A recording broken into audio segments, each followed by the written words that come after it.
We're looking at high teens, low 20s. Tomorrow will be a much drier, brighter day in western Scotland compared to today. Still a few showers drifting northwards during Wednesday night, and again, we're going to see those showers breaking out quite widely on Thursday. Many areas will start dry and fine with some sunshine, but the showers will develop, and again, with the winds turning lighter, the showers will be slow moving, so some places could get a real soaking on Thursday. Hail and thunder a possibility too, but dodge the showers, you get the sunshine, and temperatures just about creeping up to average high teens or low 20s for most of us. But as I said, at least the winds will be a little bit lighter. Low pressure continues to dominate over the next few days, bringing the showers, but high pressure should bring some drier weather across the south at the weekend.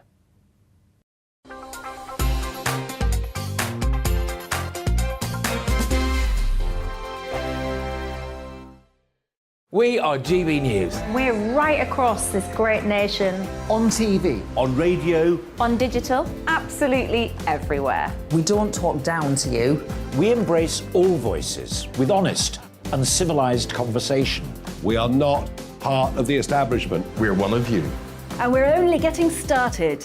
Join us on GB News, The People's Channel. Britain's news channel.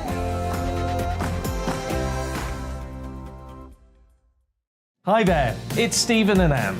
At breakfast from 6 a.m, you'll always be caught up with everything you need to know, the latest headlines, opinions and debates. We'll bring you the good news and the bad, but most of all, we're here for you. Remember, send in your views and let us know what you would like us to talk about. That's because we're your news channel. And every morning at 6 a.m, it's breakfast on GB News.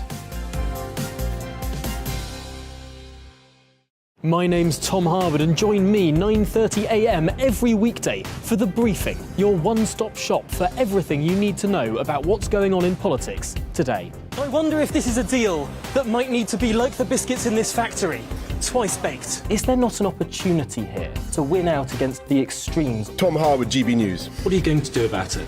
Things should have been done differently, and they certainly are being done differently. Don't miss it. The Briefing with me, Tom Harwood, 9:30 Monday to Friday on GB News.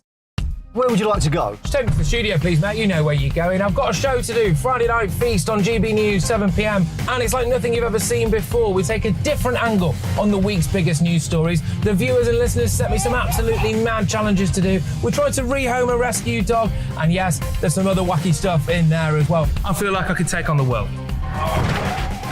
Well, that's that. Friday Night Feast with me, Patrick Christie's, every Friday, 7 till 9 p.m. on GB News. Be there.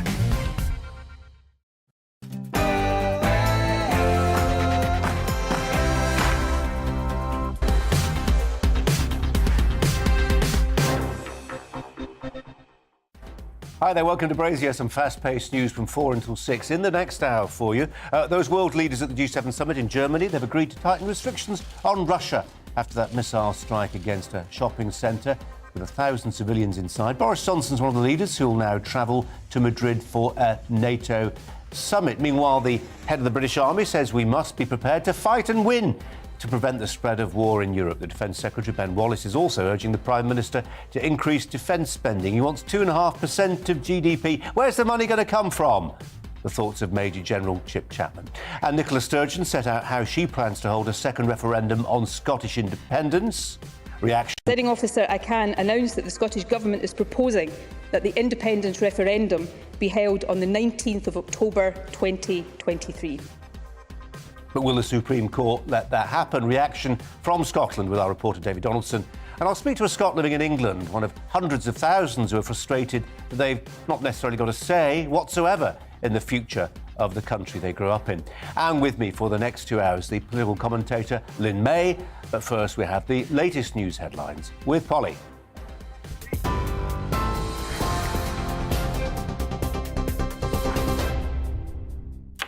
Colin, thank you. Good afternoon. The top stories this hour. Scotland's First Minister, as you've just been hearing, is launching a bid for a second independence referendum in Scotland, accusing the UK government of ripping the country out of the EU against its will. The bill, which needs to be approved by Westminster, proposes a vote be held on the 19th of October next year. The question itself will be the same as it was in 2014. Should Scotland be an independent country? The Prime Minister says it's not the time for a referendum and it will now be a matter for the Supreme Court to consider. Nicola Sturgeon told MSPs she won't allow Scottish democracy to be a prisoner of Boris Johnson or any Prime Minister. Scotland, over generations, has paid a price for not being independent. Westminster governments we don't vote for, imposing policies we don't support, too often holding us back from fulfilling our potential. The Conservatives have just 6 MPs in Scotland, barely 10% of Scottish representation, and yet they have ripped us out of the EU against our will. They have created the worst cost of living crisis in the G7 and saddled us with the second lowest growth in the G20. The Defence Secretary is warning the odds of a war in Europe have shortened. His comments came after the new head of the British Army said Russia will be an even greater threat to European security after the war in Ukraine. Speaking at a warfare conference, Ben Wallace said the country needs to be ready to fight. The odds of it being a war in Europe have shortened almost as much as the timeline, so we must act. We can't protect the British people or our allies with just transformation strategies and glossy equipment brochures.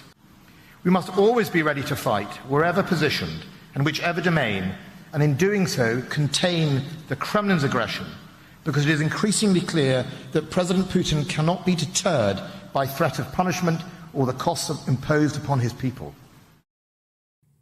Well, the Prime Minister says he's seen a powerful sense of unity and resolve at the G7 summit to keep giving Ukraine the help it needs.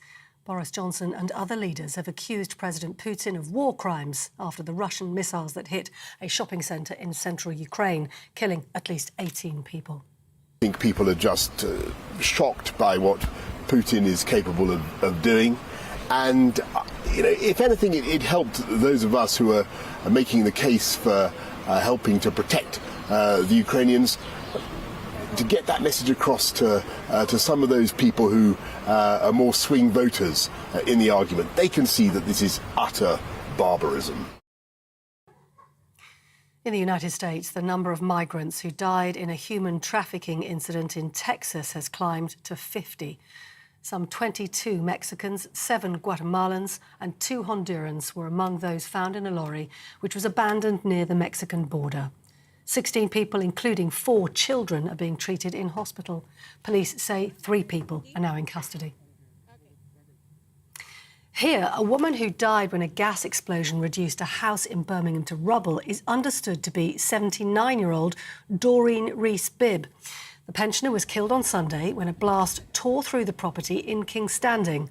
A man rescued by members of the public remains in a critical condition. An investigation into the cause of the explosion continues. The Queen joined the armed forces at the Palace of Holyrood House as they marked her Platinum Jubilee in Scotland. Members of the Army, Navy and Air Force took part in an act of loyalty parade in the Palace Gardens. Her Majesty travelled to Edinburgh yesterday with other members of the royal family for their traditional Holyrood week of events north of the border. You're up to date. This is GB News. More news as it happens. Now back to Brazier.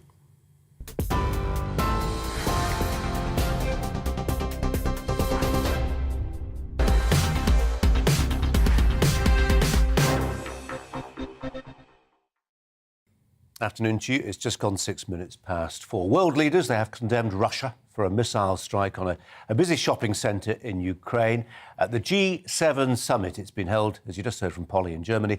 The leaders promised to impose severe and enduring costs on Russia to help bring an end to the war. Well, they've been doing that for a while, haven't they, the sanctions?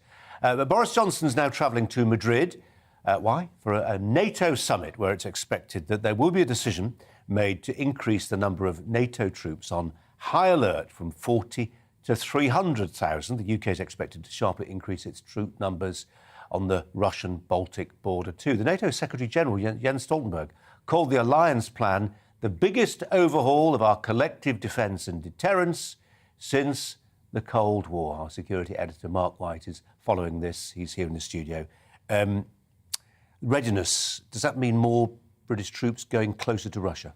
It may mean the deployment of some into that area, yes, but it might just mean that more are here and ready and trained and able at very short notice to get over to the conflict zone. It's interesting listening to the new Chief of the Army, the Chief of the General Staff, Patrick Sanders, today, as he was addressing RUSI, that think tank. It was the annual Army conference that takes place there, so no surprise that the emphasis should be on the Army, but he was followed by Ben Wallace, the Defence Secretary, again emphasising the importance of the Army, and it felt as if this was what was happening, actually, that they were setting for politicians like Boris Johnson a clear message that all of the announcements that we've had over recent years about the increase in technology and the need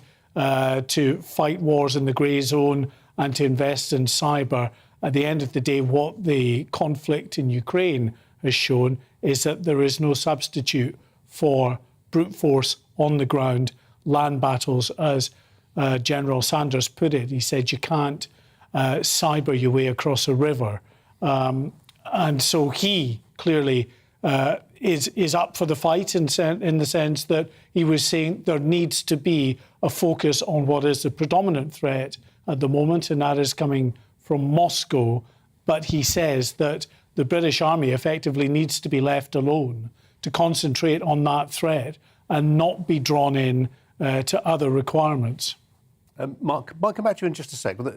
Lynn, as a layperson, if I can put it that way, because Mark and I both follow this military stuff quite closely, we're going to have to make some hard choices about money, aren't we?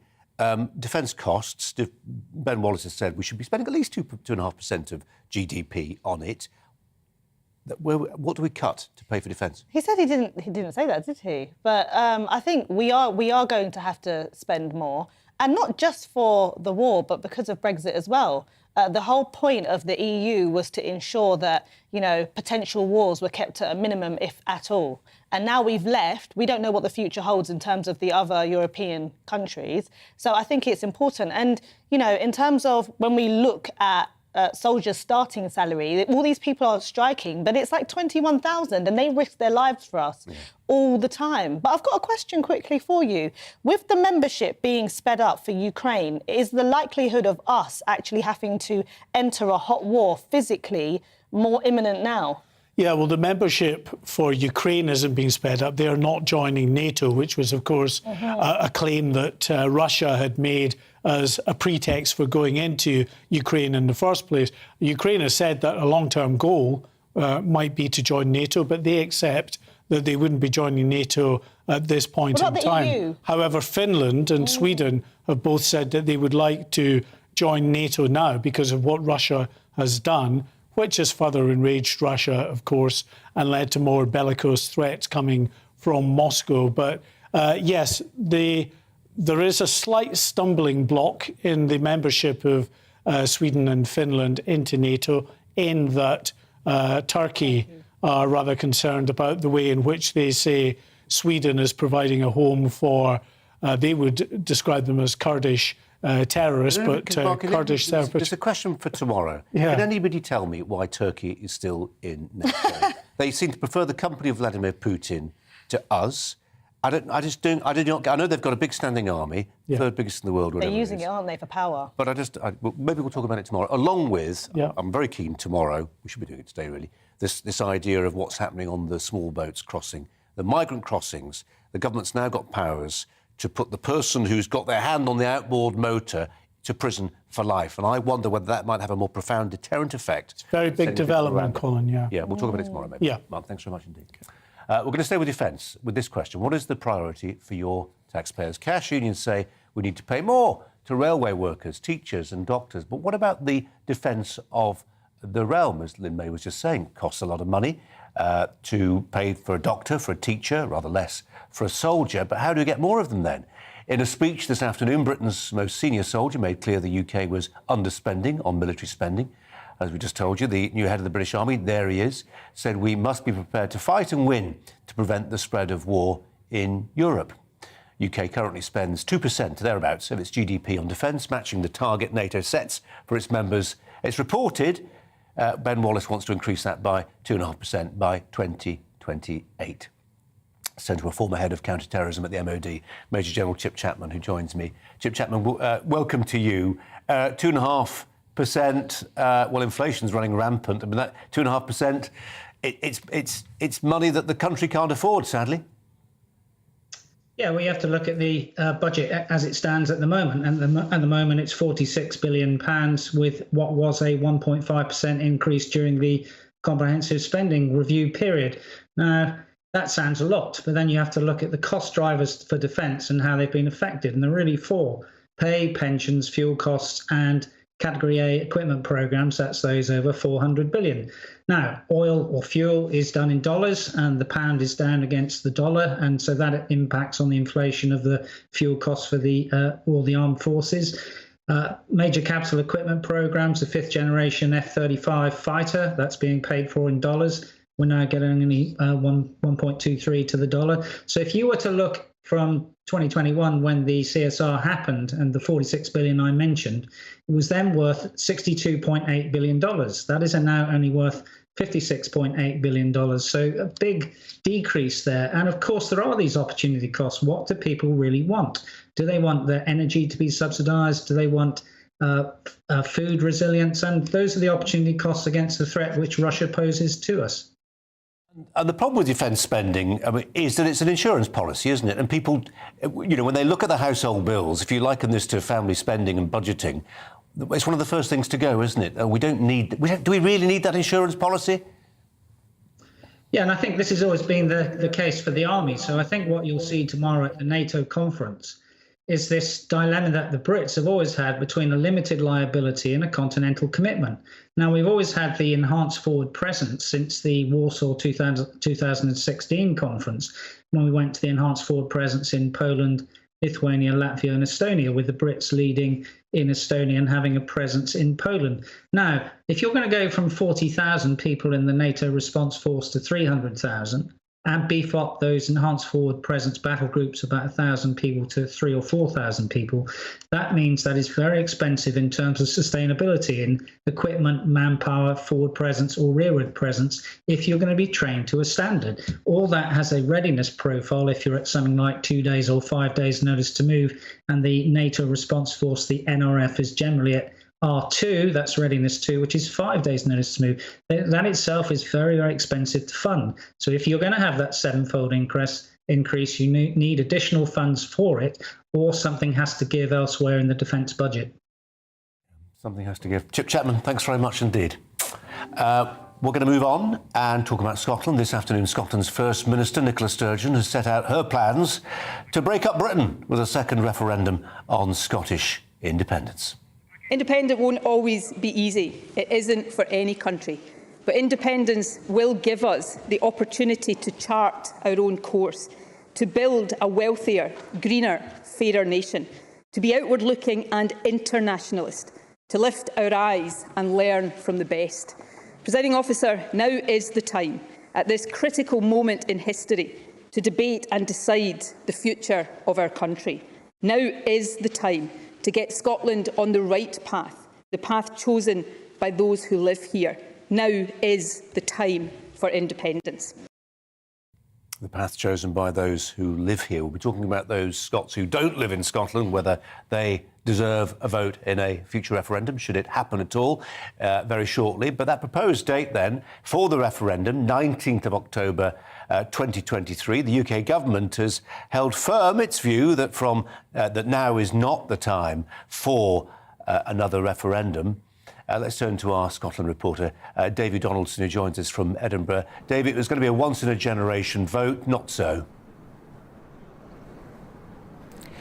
No, I mean, I think it's Nicola Sturgeon really grasping at straws, really, because there's still a lot of work to be done, and I think anyone that heard that speech today, that announcement, would say that that's certainly the case, because obviously the UK government's standing firm. There's still the legality of the challenge, and it's just, despite Nicola Sturgeon saying she's going to press on regardless, it does seem rather desperate, as it's looking into it, because there's still a lot of things to be resolved. We still know news about the hard border between Scotland and England. We still know news about the cost of it. Apparently there's a £3.5 billion shortfall between revenue and spending, which we've not even got to yet. So yeah, I mean, Nicola Sturgeon said that she'd written to the Prime Minister of giving her intention, obviously, to have a second referendum, and that's what it is, an intention, because at the moment it really doesn't seem to be gathering too much power. I spoke to people in Edinburgh yesterday to get their views on what they think about IndyRef 2. I think it'll be a landslide this time for yes, so just looking forward to that. I take it obviously you'll be voting in favour of it. Yes, absolutely. And what do you say to people that are concerned about how it's going to work and the money as well? Apparently £3.5 billion shortfall. I think that's just propaganda, Tory propaganda. I am an SNP supporter, however I'm not for IndyRef 2. Was all for it, IndyRef 1, but I think they could do with spending the money elsewhere. I'm all for it. I'm a member of the Sir Pipes and Drums. Okay, and a lot of people will say that, where's the money coming from and how's it going to work? We're a rich country. Too poor, too small, too stupid. No. Yeah, so pretty mixed views there. One thing Nicola Sturgeon did say, that an unlawful referendum isn't an option. So again, a long way to go to challenge that, and she's obviously keen to do it in a legal way, not in an illegal way. David, thanks very much indeed. Lynn May's alongside me. This is now going to the Supreme Court. Probably they will make a ruling on whether this is a lawful referendum. It's quite interesting. A lot of people thought that she'd plough ahead with one anyway, and that it would perhaps just be an advisory referendum. It looks as if the idea that actually a lot of unionists, people who believe in the union, would just say, actually, if it's an advisory, non-binding vote, we're not going to play. We're going to boycott it, and that would invalidate. What's the point of it? From the SNP's point of view. If it's not binding, it's like all of this money being spent. I do believe that, local people should have a say. They had a say like we were discussing before. They had one before. I want to know what's changed massively to make her think, OK, maybe this time round. And, if Scotland said we can stand on our own 2 feet, we've got evidence of this, but if you look at research labs, if you look at your universities, if you look at the banks back in 2008, it's all coming from Westminster having to bail out the devolved government in Scotland over and over again. So if they want to have that say again, but I don't think it's a good idea, personally. You said the big change was Brexit. That's the game change, she says. That's why it was. Now's not the time. We need to stick together. What about those Scots living outside Scotland? They won't have a say in the future of what was their country, as they'll be ineligible to vote in the referendum. Peter Young, for instance, a Scot living in East Sussex, still has family in Aberdeenshire, who joins us now to ponder on this one. Peter Young, welcome to you. I read varying numbers on this for the number of Scots or people of Scots heritage living in England and Wales. 800,000 seems to be the number that comes up the most. It does seem to a lot of people it's iniquitous that you won't get a say. Absolutely, totally iniquitous. I mean, 800,000 Scots in the rest of the UK is a big number. Let's remember that the number who voted yes in 2014 for independence is only 1.6 million. So it's half that figure. It's a huge figure according to compared to the Scottish population. If we're talking about Scotland's position in the UK, all Scots in the UK should be allowed to have a say on that. I mean, after all, people living outside the UK, Brits living outside the UK, can register to vote in British general elections. So why can't Scots living actually inside the UK be able to vote in the election to determine the future of Scotland? It's because the SNP are scared, and they know that those people won't support their plan. It will feel like gerrymandering to some people on a whopping scale. I just wonder if there's a way of deciding who would be eligible, whether it would be a bit like, playing for the Scottish football team. You have to have, grandparentage at the very least. What the qualification period or terms of qualification might be. Well, I think it's pretty simple. You do it on the basis of the census as to who was born in Scotland. Probably that's rather than having, who had a Scottish grandmother or whatever. And that's easily available information. I don't think it would be administratively complicated at all.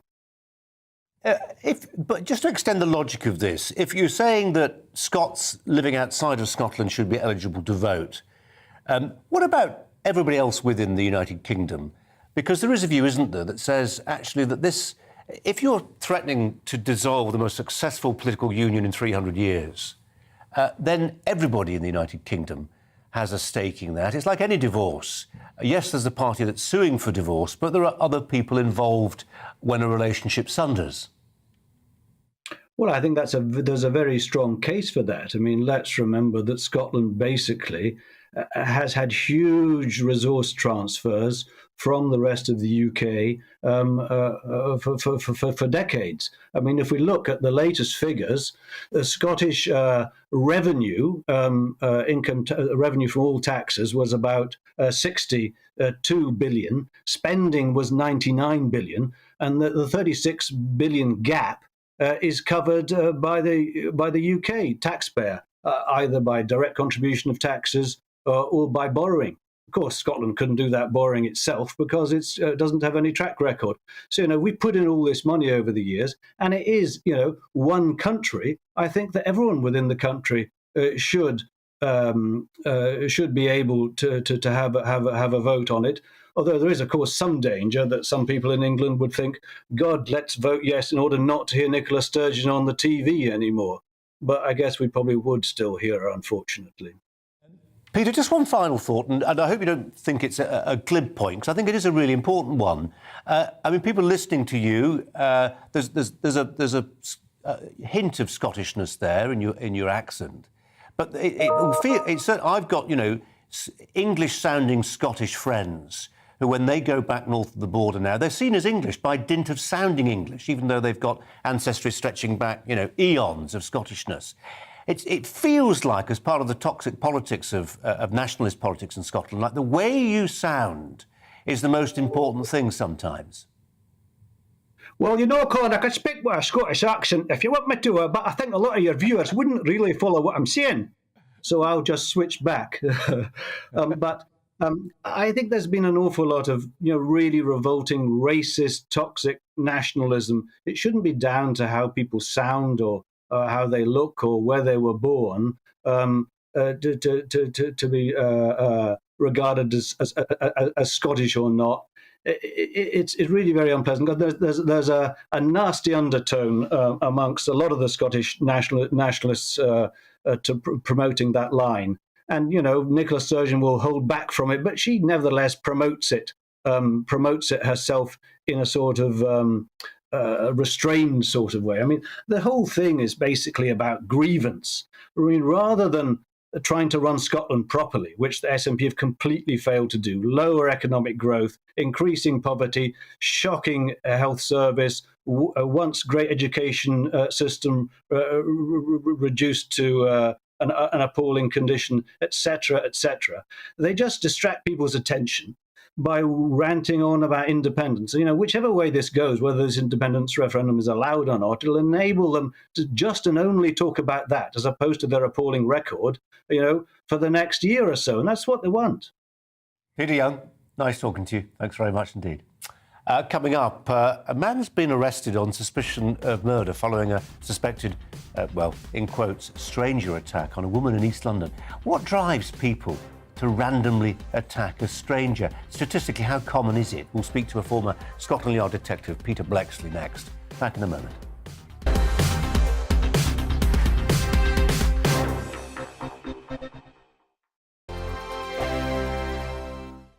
We are GB News. We're right across this great nation. On TV. On radio. On digital. Absolutely everywhere. We don't talk down to you. We embrace all voices with honest and civilised conversation. We are not part of the establishment. We're one of you. And we're only getting started. Join us on GB News, the People's Channel. Britain's news channel.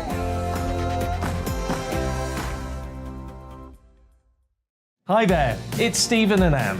At breakfast from 6 a.m, you'll always be caught up with everything you need to know, the latest headlines, opinions and debates. We'll bring you the good news and the bad, but most of all, we're here for you. Remember, send in your views and let us know what you would like us to talk about. That's because we're your news channel. And every morning at 6 a.m, it's breakfast on GB News.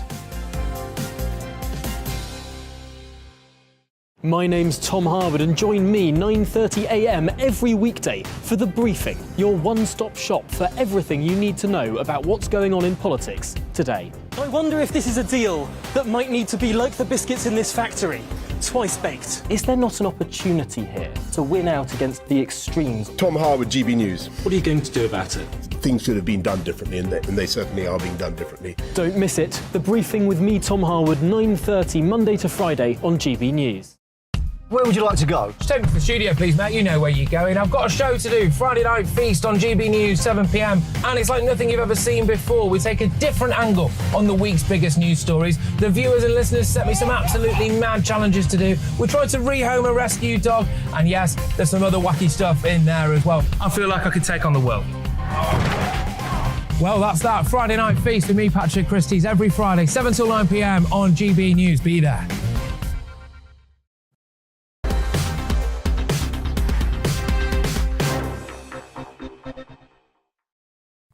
Now, a man's been arrested on suspicion of murder following a suspected stranger attack on a woman in East London.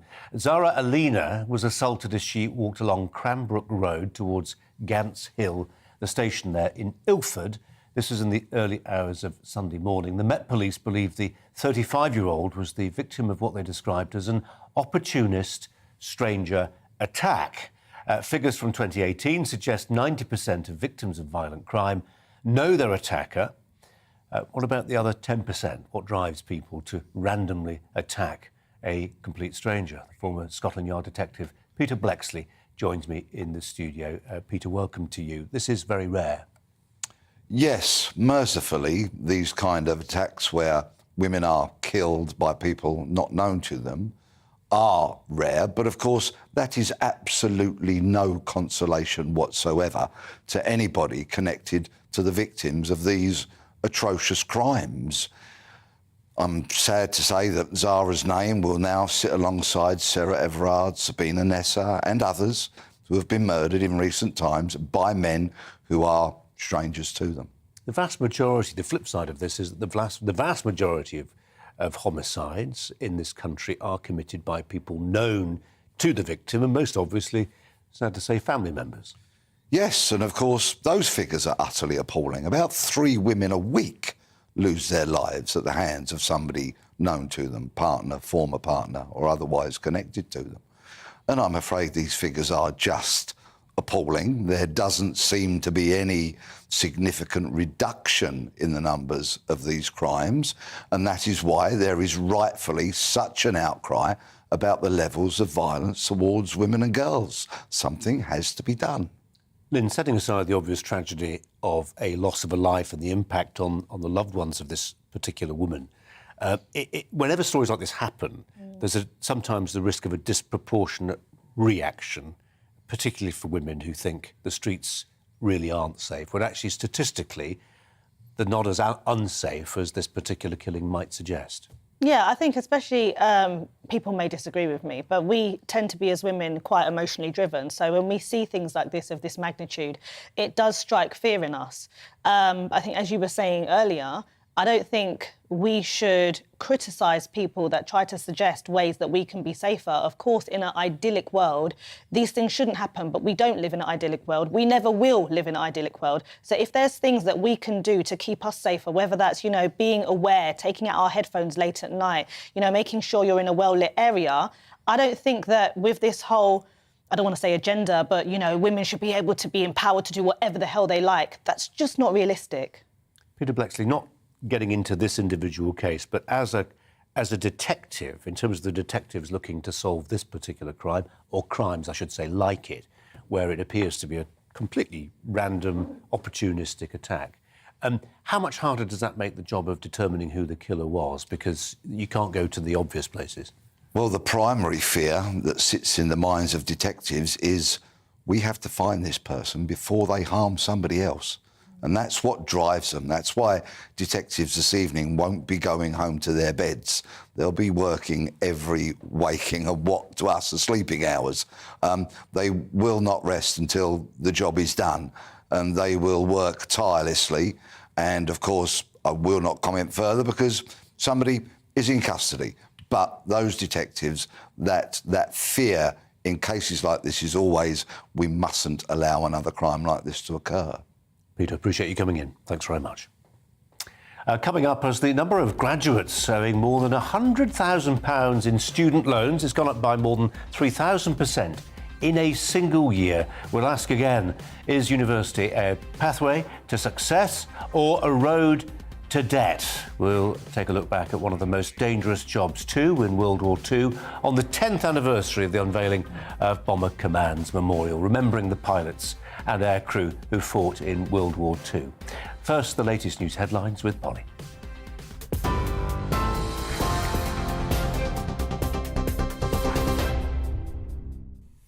Colin, thank you. The headlines this hour. Scotland's First Minister is launching a bid for a second independence referendum, accusing the government of ripping the country out of the EU against its will. Nicola Sturgeon needs permission from Westminster, but is proposing a vote on the 19th of October next year with the same question as it was in 2014. Should Scotland be an independent country? Boris Johnson says it's not the time for a referendum and will now be a matter for the Supreme Court to consider. Nicola Sturgeon told MSPs she won't allow Scottish democracy to be a prisoner of Boris Johnson or any Prime Minister. Scotland, over generations, has paid a price for not being independent. Westminster governments we don't vote for, imposing policies we don't support, too often holding us back from fulfilling our potential. The Conservatives have just 6 MPs in Scotland, barely 10% of Scottish representation, and yet they have ripped us out of the EU against our will. They have created the worst cost of living crisis in the G7 and saddled us with the second lowest growth in the G20. Defence Secretary Ben Wallace is warning the odds of a war in Europe have shortened. His comments come after the new head of the British Army said Russia will be an even greater threat to European security after the war in Ukraine. And the Prime Minister says he's seen a powerful sense of unity and resolve by the G7 to keep giving Ukraine the help it needs. During the summit in Germany, the leaders accused the Russian president of war crimes after missiles hit a shopping centre in central Ukraine, killing at least 18 people. And the Prime Minister now on his way from the G7 summit to Madrid. These live pictures coming to us from central Spain, where Boris Johnson's plane has just landed. He's there for the start of the NATO summit. We'll keep you up to date with that one throughout the day. You're up to date on TV, online and on your radio via DAB+. You're with GB News. Colin Brazier will be back in just a moment.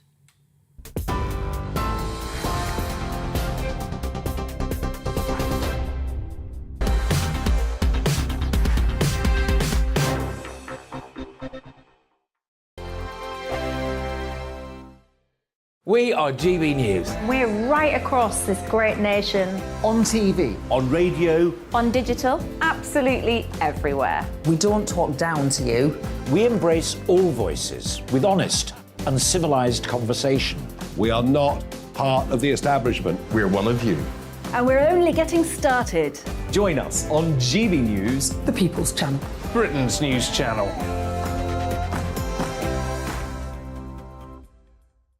Hi there, it's Stephen and Anne. At breakfast from 6 a.m, you'll always be caught up with everything you need to know, the latest headlines, opinions and debates. We'll bring you the good news and the bad, but most of all, we're here for you. Remember, send in your views and let us know what you would like us to talk about.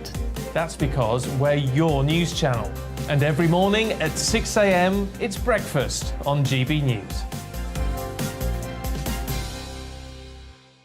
My name's Tom Harwood and join me 9:30 a.m. every weekday for The Briefing, your one-stop shop for everything you need to know about what's going on in politics today. I wonder if this is a deal that might need to be like the biscuits in this factory, twice baked. Is there not an opportunity here to win out against the extremes? Tom Harwood, GB News. What are you going to do about it? Things should have been done differently, and they certainly are being done differently. Don't miss it. The Briefing with me, Tom Harwood, 9:30 Monday to Friday on GB News. Where would you like to go? Just take me to the studio, please, mate. You know where you're going. I've got a show to do. Friday Night Feast on GB News, 7 p.m. And it's like nothing you've ever seen before. We take a different angle on the week's biggest news stories. The viewers and listeners set me some absolutely mad challenges to do. We tried to rehome a rescue dog. And yes, there's some other wacky stuff in there as well. I feel like I could take on the world. Well, that's that. Friday Night Feast with me, Patrick Christie's, every Friday, 7 till 9 p.m. on GB News. Be there.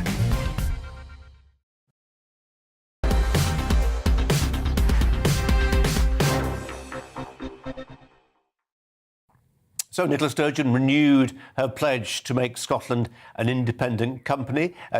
So I'm just hearing we need to go to Boris Johnson. Here he is, the Prime Minister, descending the steps of what I imagine is a government aircraft in Madrid for that all-important, very important, not all-important, important NATO summit. The number of troops on high alert to counter any Russian threat expected to increase significantly. The Prime Minister, having just come from the G7 in Germany, will be discussing with Jens Stoltenberg, the NATO Secretary-General, how best to address the problems that, in the eyes of certainly not just his supporters, Boris Johnson has been significant in developing a Western policy on dealing with Vladimir Putin's Russian aggression. There are suggestions that Britain's garrisons in the Baltic states, most obviously Estonia, might be increased in size to deal with that. Let's just take you a couple of emails on Scottish independence and Nicola Sturgeon's plans for independent Scotland. Tom says, here's a thought. How about giving them a 10-year trial run as an independent country? No Westminster money. Let them stand on their own 2 feet for a decade, and there is a guaranteed legal yes-no referendum at the end. Ronnie says, since this Tory government's prepared to break laws, then I see no reason why Sturgeon shouldn't do the same. Mark says, if I live in Scotland, Wales or Northern Ireland, I'm represented by a devolved government. If I live in England, I'm represented by Westminster, which includes MPs from the aforementioned countries. Why does England have no devolved government for fighting for England? Now, one of the most shocking interviews I've ever heard was with an old English woman, probably now dead. She'd been engaged to be married at least half a dozen times in the space of a year or two. Was she indecisive in love, unsure about who Mr. Right might be? No, the problem wasn't her judgment in men, it was the time in which she lived. Her betrothed weren't dumped, they died. All of them, one after the other, before they could tie the knot. You see, this old lady, as a young lady, worked in Lincolnshire in the 1940s at an RAF Bomber Command airfield. What was so shocking about her interview wasn't just how many of her fiancés had perished, it was why she kept on accepting their proposals of marriage. She wasn't a romantic, she was, she said, a humanitarian, because the young men who asked for her hand in marriage faced the worst odds of survival in British military history. They knew it, she knew it. It would be demeaning to call hers an act of pity, far better, an act of love of the most profound, if fleeting kind. Well, I thought of that old lady today, since today marks the 10th anniversary of the unveiling of a statue to the young men of Bomber Command. A nice statue, but it's statistics that really tell their story. 125,000 men flew in World War II with Bomber Command, 10,000 were injured, about the same number captured, and 55,573 died. That is a death rate of 44.4%, life or death odds comparable to that of tossing a coin. Even an infantry officer in the trenches of World War I stood a better chance of survival in combat. By comparison, the much bigger United States Air Force sent 350,000 young men on bombing raids over Europe and lost 26,000. What makes the story of Bomber Command's appalling death rates all the more astonishing is that they were all volunteers. Their average age at death was 23. 3/4 of them were British, 18% Canadian, 7% Australian, 3% New Zealanders. So the statistics matter, but that's not to say the statue didn't. When the Queen unveiled it a decade ago today, she righted a wrong. For years, the sacrifice of those tens of thousands of men was overlooked. Why? Well, some saw the work of bomber commanders dirty work. They saw the destruction of German cities like Dresden as a stain on Britain's reputation. 30 years ago, the Queen Mother was booed when she unveiled another statue, this one to the man in charge of Bomber Command, Arthur Harris. Of course, the men who crawled into the claustrophobic fuselage of a Halifax or Wellington bomber had no control over the choice of targets. The teenagers who strapped themselves into the rear gun turret of a Lancaster bomber, knowing they had no chance of escape if the plane was hit, had no say in where the bombs landed. But they were certain of one thing. They knew how shockingly low their odds of survival were. And yet they went up again and again until the roulette wheel came up with their number. A few of those that survived live still, now old men in their 90s. If you ask them, I wonder what they'd make of a culture in which some young men consider it heroic to volunteer to be a contestant on Love Island. I suspect they'd find it foolish to compare generations. The young men of Bomber Command were a product of their time. The past is another country. They do things differently there. It's the Brazier angle.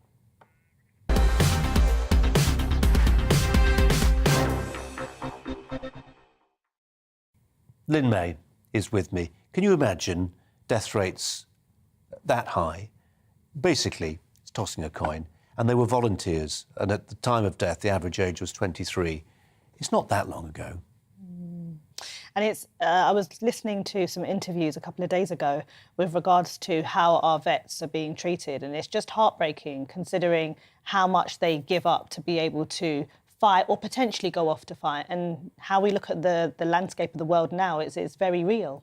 Yeah, I just think with these guys in particular, it was a horrible... There's no nice way to die in a war, but this was a particularly awful one in the sense that you didn't have much of a fighting chance. Normally, I think the ratio of dead... When people talk about casualties, it's 1 dead to 3 injured. This was 10,000 injured, 55,000 dead. In other words, if you're flying one of these Lancasters, they were hugely laden with fuel and high explosives. Bit of shrapnel, kaboom, it was all over at whatever, 20,000 feet, whatever they were flying at. And just so young. Yeah. But I feel, obviously I wasn't around then, but when I speak to like family members, how they were back then was so much more heroic or driven, or many of them knew what was going to be their fate. And I just don't feel with young people, especially like my generation, they have that same sort of... Wouldn't they rise to it? The circumstances arose, really? Oh, I don't know. Like you said, rather be on Love Island. Well, let's hope we don't find out. It's time for our debate this hour. The number of graduates in the UK who owe 6 figures in student loan debt, it's really skyrocketed, and quite a lot in the last year alone. More than 6,500 people now owe more than £100,000. It's a 3,000% increase compared to last May. Can that be right? It's an extraordinarily high figure. We're asking, is university still the pathway to success or really a rocky road to financial ruin? We're joined here in the studio by Lynn May to argue one side of this, I imagine, as well as the journalist and broadcaster Sam Dowler. And Sam, thanks for your time. Where do you stand on this? I think, obviously, especially in the UK, university is an institution. I think, obviously, things have to change. And I've looked at some of the figures in this article, and they're shocking, really.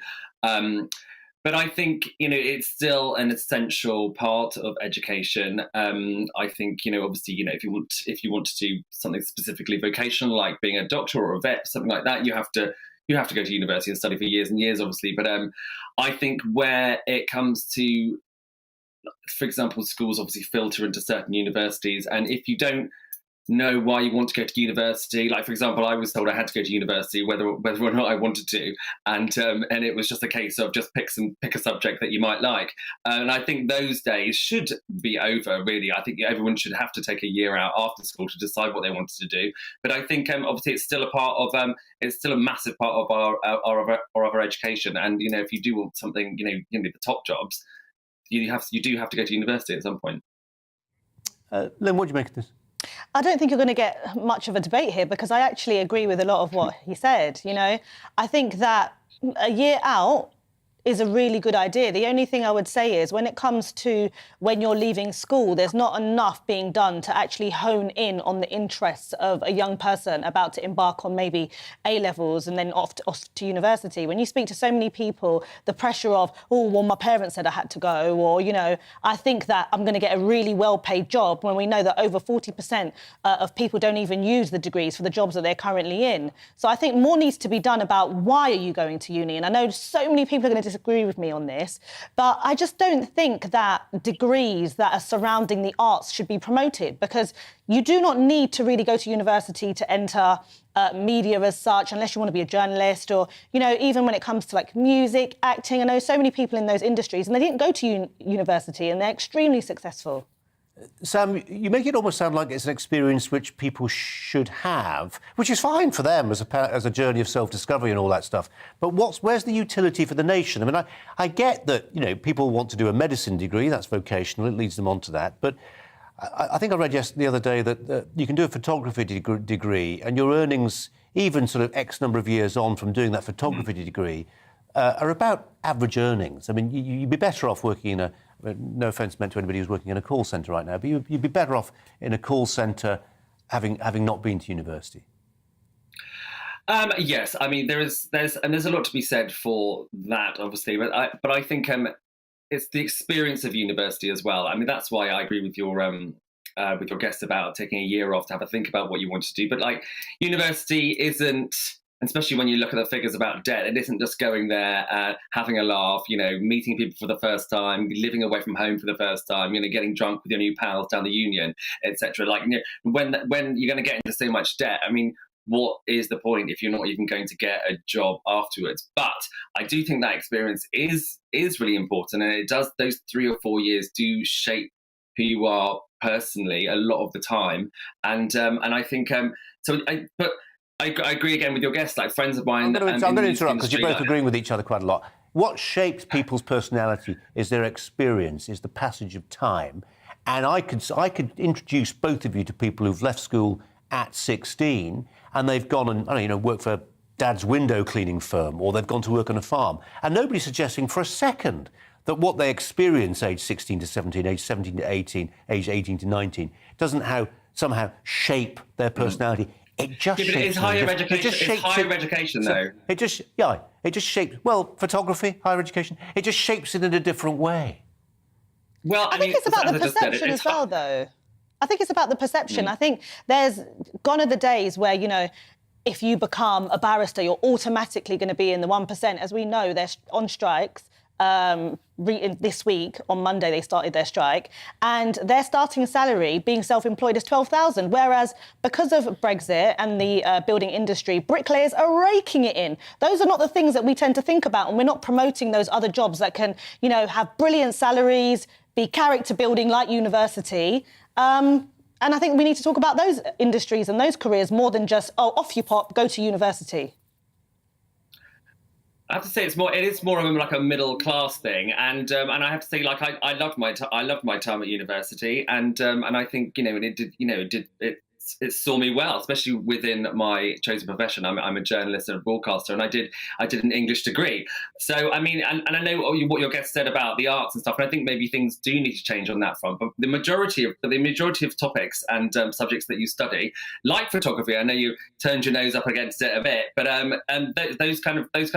that kind of education does send you forward into a career that is going to be useful, and you can only really get that from university. And you don't need to study photography. Yeah, we're obsessing about photography. It's my fault. I brought that in. But also journalism as well. Like, I studied English, but a lot of my journalist friends studied journalism. And so, I mean, that's the same thing. Personally, I wouldn't hire them, but not your friends. But I'm not a great fan of the media studies degree. Link, this is a conversation we're having about student debt. Isn't the big problem with student debt that it just stops? It's when people are so indebted, they can't pass the basic milestones of adulthood. They are perpetually infantilised by having this massive debt behind them. Things like family formation become impossible. Heavens above, you can't even afford to get your foot on the property ladder, even before you start considering having a family. This is a massive problem for us as a country. We want people to form families if they want to. Yeah, no, I do agree with that, because, well, when I went to university, it was only, I think, just over 3,000, and now it's 9,000, and I think that's ridiculous. And I think unless you have a clear path of why you're going to university, what your plan is immediately after, and the alternatives, if that doesn't work out, that degree can still be used, I don't see the point in actually going to university.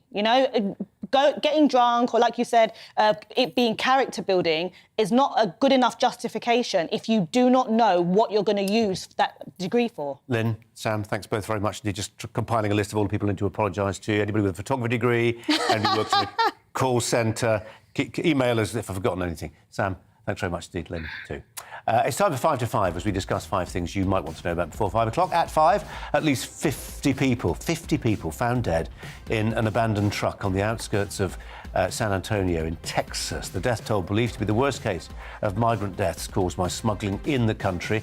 Temperatures reaching almost 40 degrees Celsius. Suspected that the victims likely died from heat exhaustion and dehydration. At 4, a woman who faked having cancer and swindled well-wishers out of more than £45,000 has been ordered to pay back just £5. Special circle of hell for Nicole Elkabas, who falsely claimed on a GoFundMe page that she needed to pay for private ovarian cancer treatment in Spain. It was all tosh. The mother of one from Broadstairs spent the money on holidays, Tottenham Hotspur tickets, gambling and eating out at restaurants, and will spend 2 years and 9 months in jail. Fancy a bit longer might have been more curative. At 3, boys at a British school have been told they can wear skirts but not shorts due to a gender-neutral uniform policy. The school in Norfolk made the changes following complaints that boys are being forced to wear trousers in the summer. Following a review into the policies, the school decided that girls and boys can either wear trousers or skirts in hot weather, but neither can wear shorts. At 2, postmen and women has to start checking on vulnerable residents during their rounds as part of a Royal Mail scheme. Checks on the elderly and frail will be introduced as part of a new health division with a trial planned in Northumberland. If successful, the scheme will be rolled out nationally. I thought posties did that already. And at 1, a mystery rocket has crashed into the moon, creating a large double crater, leaving scientists, including those at NASA, baffled at who was behind the launch and why its impact was spread over 2 distinct areas. No one on Earth has apparently claimed responsibility for sending the rocket. 5 things you might want to know about before 5 o'clock this afternoon. Lynn May is alongside me.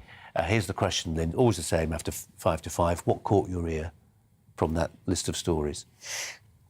I want to say the lady who managed to raise $45,000 for her imaginary cancer treatment. I think that's shocking. And I think GoFundMe need to start looking at their policies to ensure that, OK, this is a cancer patient. We need some sort of... I know it sounds, a bit insensitive, but this is happening too often now. Do you think it is? No, definitely. Okay. We're going to talk about it tomorrow. Lynn, I'm going to stop it there because Mark White's here with some breaking news. Mark.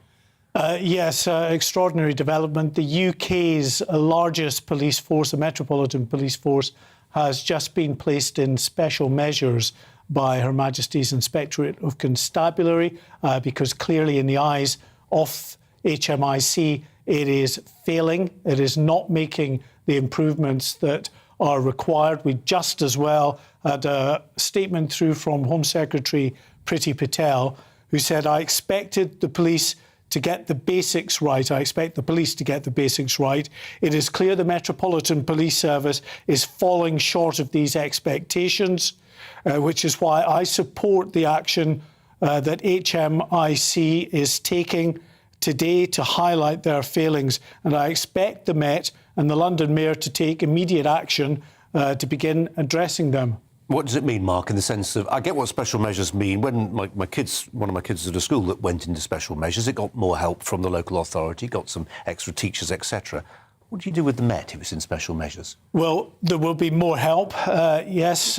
There will be potentially severe consequences as well for those that might be seen to be failing. Of course, the Met at the moment is currently...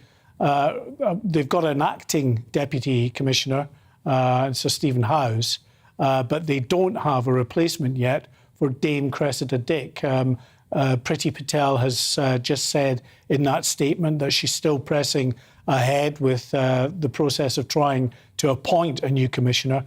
But, you know, to take on that force with all of the troubles that it's had, you know, the serial killer Stephen Port, all of the fallout over the failings of the initial investigation there, the murder of Sarah Everard, the incident in which police officers who were supposed to be guarding a crime scene for the sisters, Biba Henry and Nicole Smallman, were taking photographs and selfies next to their dead bodies. Scandal after scandal that has affected this force, as I say, the largest force in the UK that deals with some very important policing issues that have national repercussions, the most significant, of course, of which is counter-terrorism policing. Yeah. So they can't afford to get it wrong. They are getting it wrong, and they've been placed under special measures. Mark, for now, thanks very much indeed. We'll bring you more from Mark White and any more reaction to that news that the Metropolitan Police Force, the country's biggest police force, oftentimes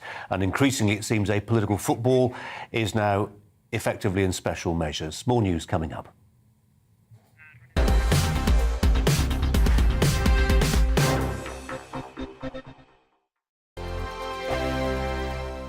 We are GB News. We're right across this great nation. On TV. On radio. On digital. Absolutely everywhere. We don't talk down to you. We embrace all voices with honest and civilised conversation. We are not part of the establishment. We're one of you. And we're only getting started. Join us on GB News, the People's Channel, Britain's news channel.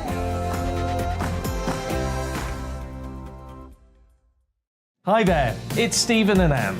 At breakfast from 6 a.m, you'll always be caught up with everything you need to know, the latest headlines, opinions and debates. We'll bring you the good news and the bad, but most of all, we're here for you. Remember, send in your views and let us know what you would like us to talk about. That's because we're your news channel. And every morning at 6 a.m, it's breakfast on GB News.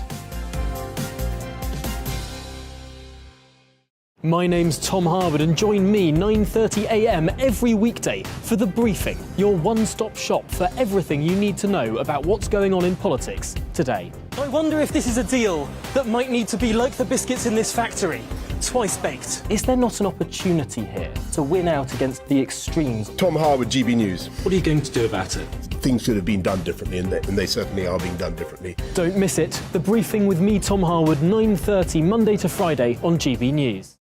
Where would you like to go? Just take me to the studio, please, Matt. You know where you're going. I've got a show to do. Friday Night Feast on GB News, 7 p.m. And it's like nothing you've ever seen before. We take a different angle on the week's biggest news stories. The viewers and listeners set me some absolutely mad challenges to do. We tried to rehome a rescue dog. And yes, there's some other wacky stuff in there as well. I feel like I could take on the world.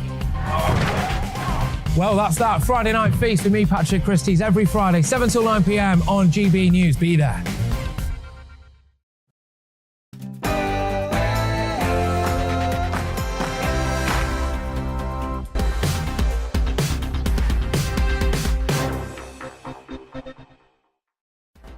Hi there and welcome to Brazier. Coming up live at 5, we'll take you through all the stories today, including world leaders at the G7 summit in Germany. They've agreed to tighten restrictions on Russia after a missile strike. hit that Ukrainian shopping centre. 1,000 civilians inside. Boris Johnson's just arrived in Madrid for a NATO summit. Meanwhile, the head of the British Army says we must be prepared to fight and win to prevent the spread of war in Europe. The Defence Secretary Ben Wallace is urging the Prime Minister to increase defence spending. Where's the money going to come from? The editor of the Evening Defence editor of the Evening Standard, Robert Fox, will try and answer that question. Scotland's First Minister has proposed the 19th of October 2023 as the date for another referendum on breaking up the UK. Reaction from a Falkirk councillor. And an uncertain future for the British Brickie, as over 400 UK construction businesses go bust in April alone. That's a 50% rise on 2020. We'll speak to a builder whose family business has been running for generations. He says he's never experienced times for a builder as tough as these that we're living through now. With me for the next hour, the commentator Lynn May. But first, we have the latest news headlines with Polly.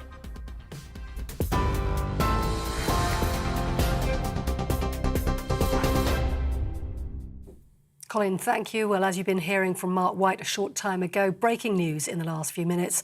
The police regulator has confirmed the Metropolitan Police has been put into special measures following a series of failures. A spokesperson for the Criminal Justice Inspectorate says it'll monitor the force now to help it make improvements. More on that as it comes to us. Now, in other news today, Scotland's First Minister is launching a bid for a second independence referendum, accusing the government of ripping the country out of the EU against its will. The bill, which needs to be approved by Westminster, proposes a vote to be held on the 19th of October next year. The question will be the same as it was in 2014. Should Scotland be an independent country? The Prime Minister says it's not the time for a referendum and it will now be a matter for the Supreme Court to consider. Nicola Sturgeon told MSPs she won't allow Scottish democracy to be a prisoner of Boris Johnson or any Prime Minister. Scotland, over generations, has paid a price for not being independent.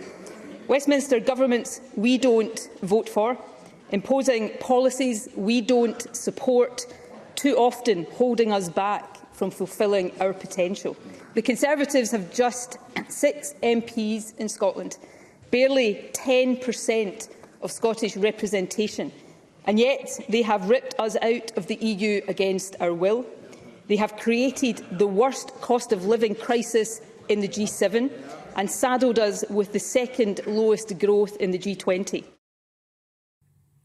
The Defence Secretary is warning the odds of a war in Europe have shortened. His comments came after the new head of the British Army said Russia will be an even greater threat to Europe and security in Europe after the war in Ukraine. Speaking at a warfare conference, Ben Wallace said the country needs to be ready to fight. The odds of it being a war in Europe have shortened almost as much as the timeline, so we must act. We can't protect the British people or our allies with just transformation strategies and glossy equipment brochures. We must always be ready to fight, wherever positioned and whichever domain, and in doing so contain the Kremlin's aggression, because it is increasingly clear that President Putin cannot be deterred by threat of punishment or the costs imposed upon his people. Well, the Prime Minister says he's seen a powerful sense of unity and resolve by the G7 to keep giving Ukraine the help it needs. During the summit in Germany, the leaders accused the Russian president of war crimes after a missile hit a shopping centre in central Ukraine, killing at least 18. I think people are just shocked by what Putin is capable of doing. And, if anything, it helped those of us who are making the case for helping to protect the Ukrainians, to get that message across to some of those people who are more swing voters in the argument. They can see that this is utter barbarism. Well, in the last half hour, Boris Johnson hot-footed it from Germany and arrived in Madrid. These are the latest pictures of him stepping off the plane there and greeting dignitaries on the tarmac. He's arrived in Madrid for the NATO summit, which began today. He'll be talking to the NATO Secretary-General Jens Stoltenberg. Now, in the United States, the number of migrants who died in a human trafficking incident in Texas has now climbed to 50. Some 22 Mexicans, 7 Guatemalans and 2 Hondurans were among those found in a lorry which was abandoned near the Mexican border. 16 people, including 4 children, are being treated in hospital. Police say 3 people are in custody. And here, a woman who died when a gas explosion reduced a house in Birmingham to rubble is understood to be 79-year-old Doreen Rees-Bibb. The pensioner was killed on Sunday when a blast tore through the property in King's Standing. A man rescued by members of the public remains in a critical condition, and an investigation into the cause of the explosion has begun. GPs could soon go on a strike over a contract that forces them to offer appointments on evenings and weekends. They're calling on leaders of the British Medical Association to organise opposition to the contract, including industrial action if necessary. A new ballot would be needed for strike action to happen, with more than 50% voting in favour. It's unlikely GPs would stop providing emergency care, but they could refuse to carry out routine work or cut back their hours. And the Queen has joined the armed forces at the Palace of Holyrood House as they marked her Platinum Jubilee in Scotland. Members of the Army, Navy and Air Force took part in an act of loyalty parade in the Palace Gardens. Her Majesty travelled to Edinburgh yesterday with other members of the royal family for their traditional Holyrood week of events north of the border. You're up to date on GB News. More news as it happens. Now more from Brazier.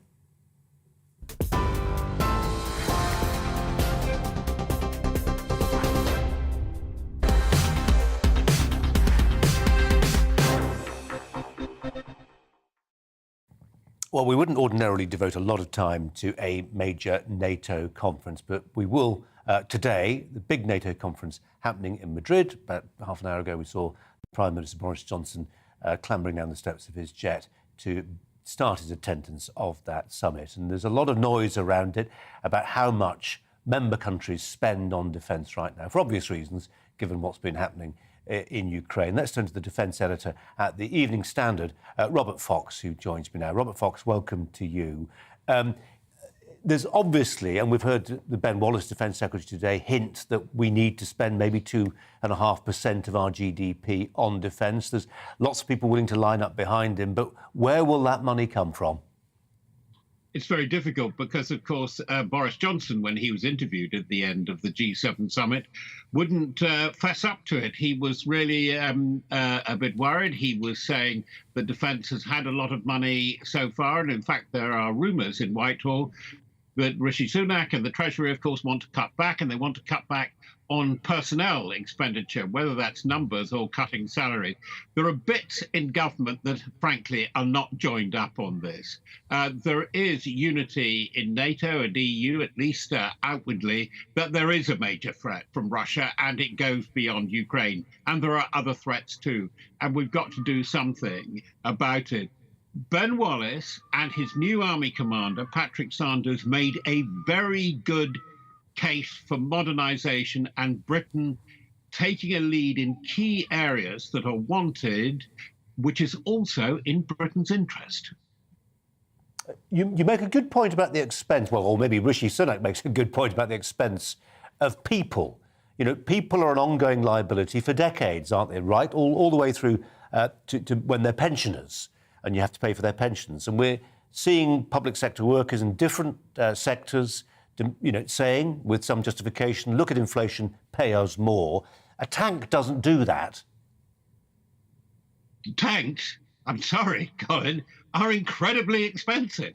No, but they don't, Robert, they don't come back every year demanding more cash because inflation's high.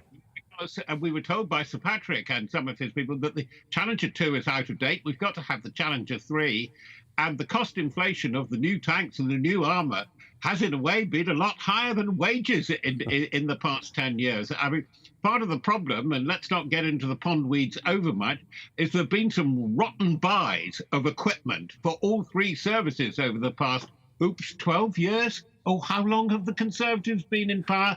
It's not a good record. And I'm not pinning it on the Conservatives and the government alone, because Labour over the years has been extremely naughty with defence expenditure as well. It's been a bit of a cow to buy, cash cow to provide jobs. The 2 aircraft carriers are a very good case in point. By the way, they were raised today as to how cost effective they are. Well, that's a question for another time, isn't it? I just wonder, the Ben Wallace, Defence Secretary, making that speech today, how much does it matter, Robert, that he's in good odour right now, isn't he? I mean, he's talked of as a potential future Prime Minister. He's had a good war. Does it matter that he's got those burnished credentials and he goes into Cabinet or tough discussions at the Treasury and say, you'll take me seriously, because of what I've achieved and who I am? Yes, because actually that Ben, in a way, he's very good, a very effective speaker, but there's something about Ben Wallace who's a bit of a quiet man about this, very oddly. What Ben Wallace has done since he's been in charge is really try and shake up the Ministry of Defence. It's part of the way through, but he is a real reformer.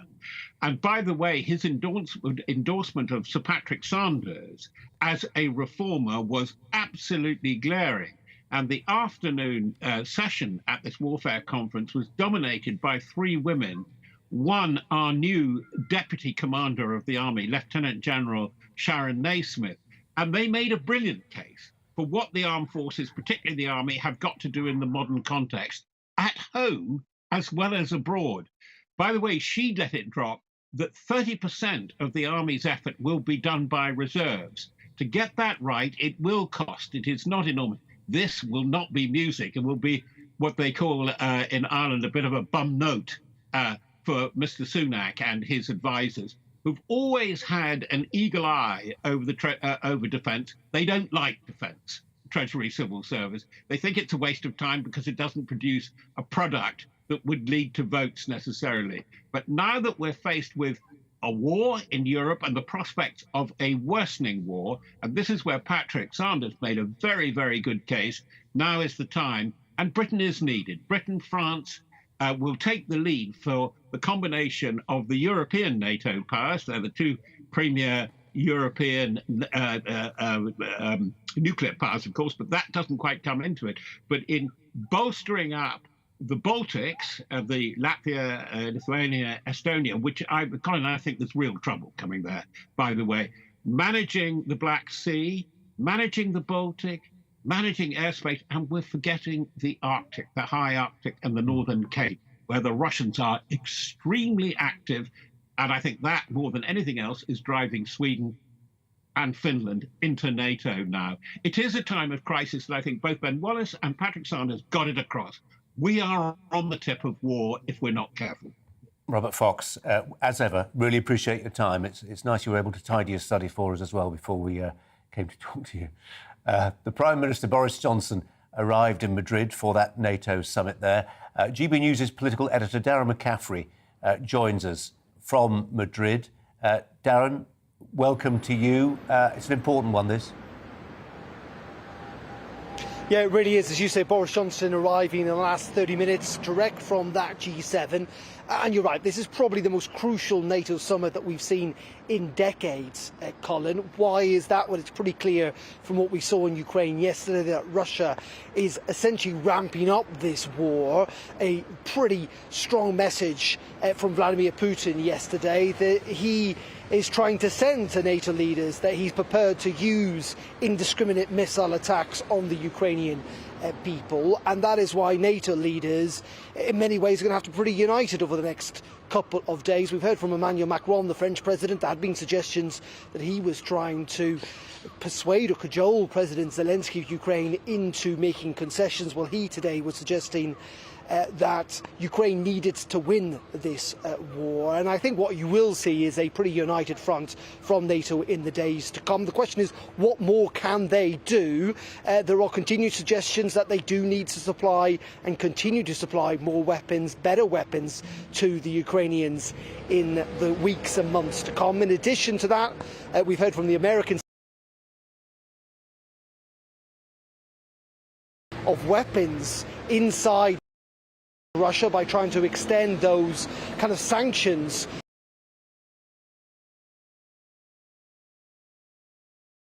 Colin, of course, continuous talk, isn't there, about trying to ramp up the deterrent from NATO. We know that the number of troops on alert, if you like, across NATO countries is going to increase, I think, from around 30,000 to 400,000. Will that be enough? Well, we're going to have to wait and see on that front.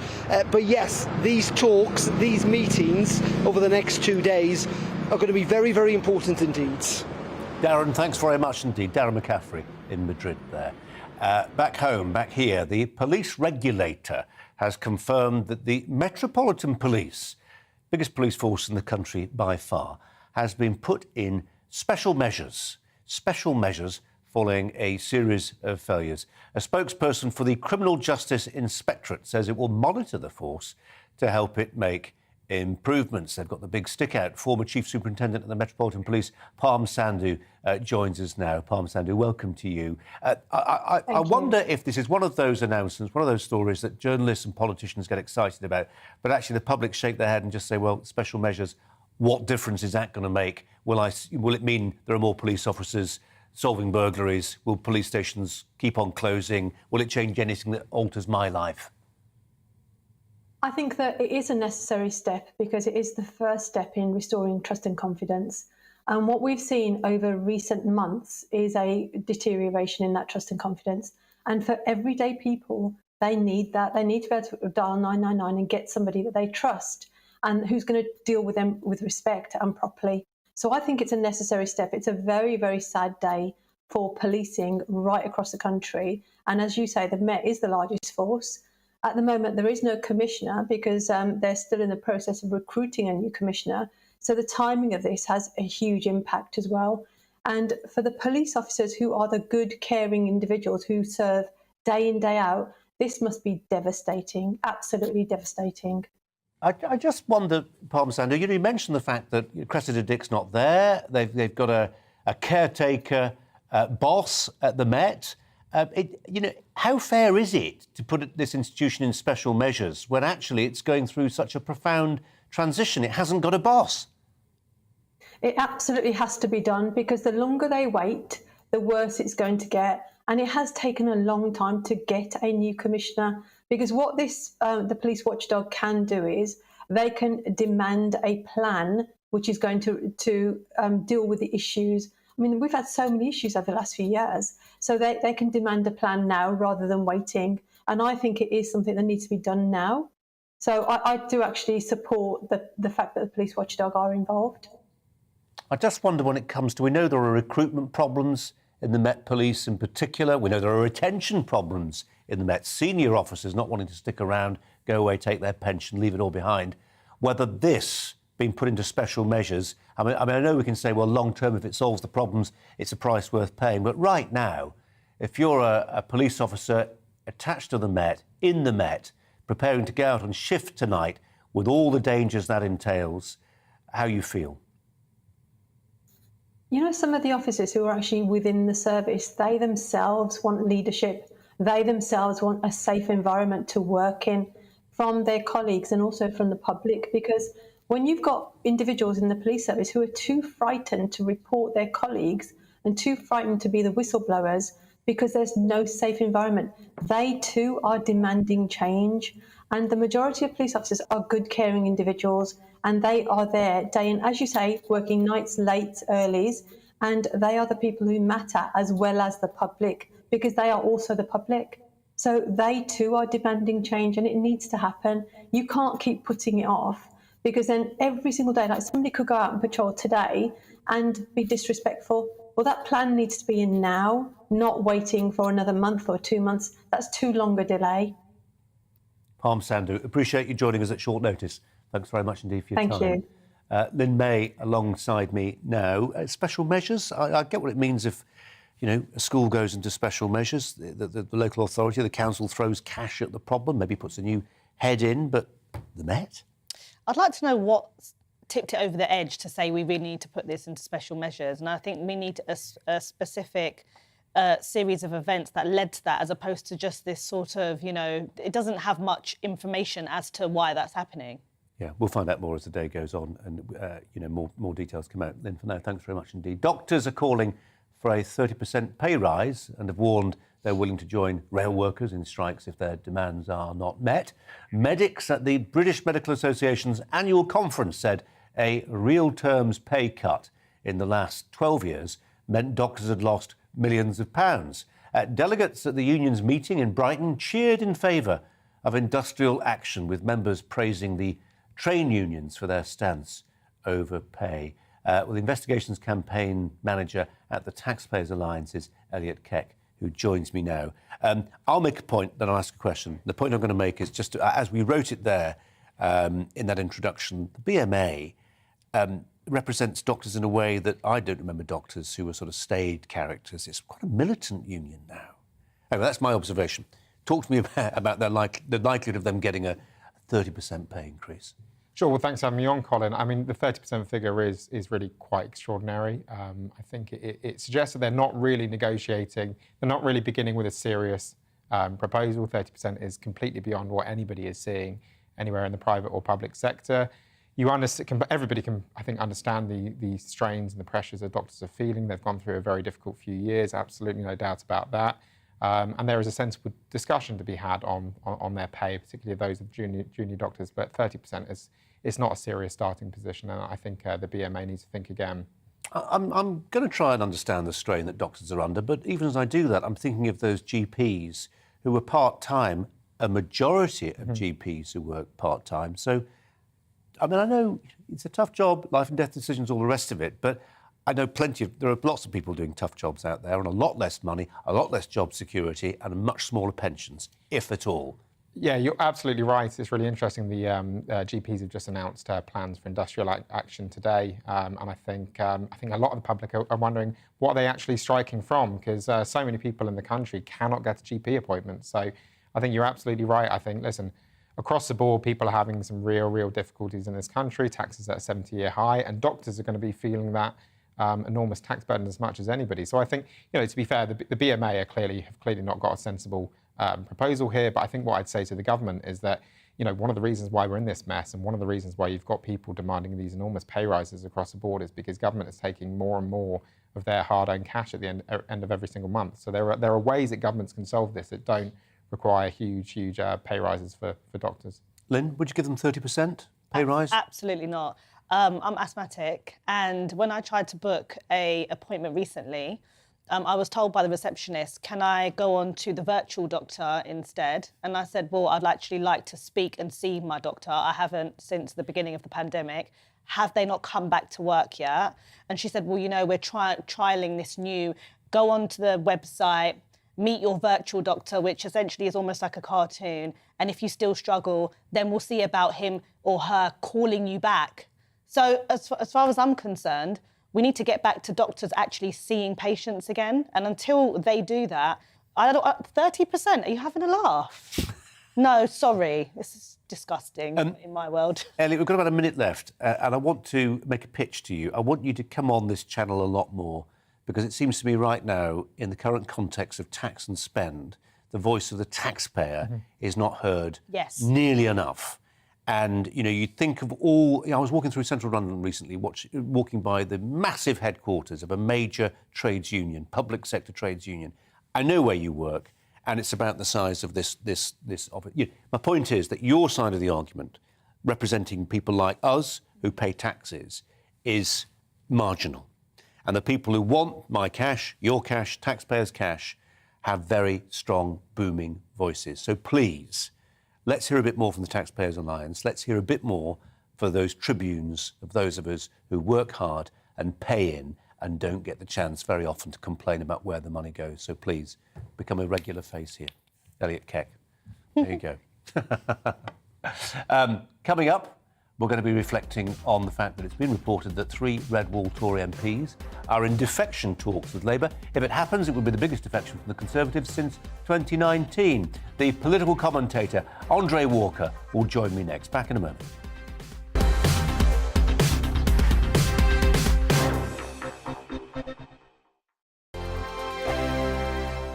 We are GB News. We're right across this great nation. On TV. On radio. On digital. Absolutely everywhere. We don't talk down to you. We embrace all voices with honest and civilised conversation. We are not part of the establishment. We're one of you. And we're only getting started. Join us on GB News, the People's Channel, Britain's news channel.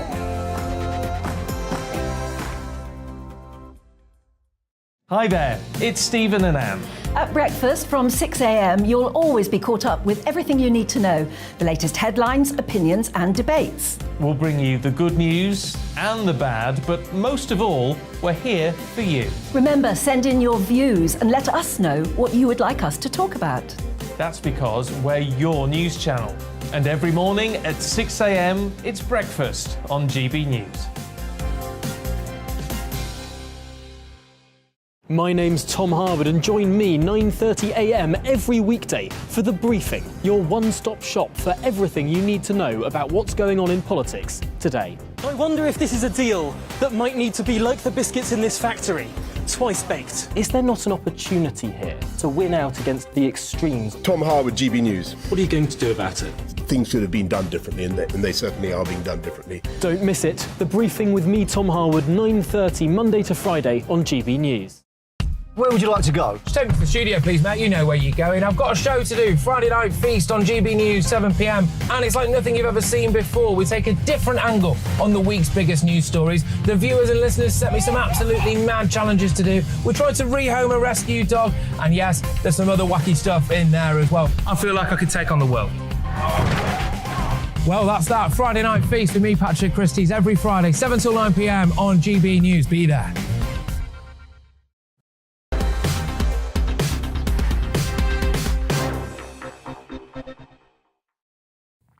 Well, before 6 o'clock, we'll bring you more reaction to the announcement by Nicola Sturgeon earlier today of a plan to hold a second independence referendum, she hopes by 2023. Lots of you have been getting in touch with your thoughts on what that means, the partition of the United Kingdom.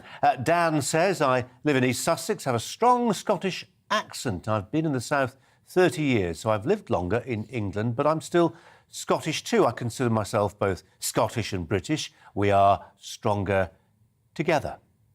Shane says only Scots should be allowed to vote on this issue, as this is a question of Scottish culture and the future of Scotland as a country. It has nothing to do with non-Scots. Can that really be true?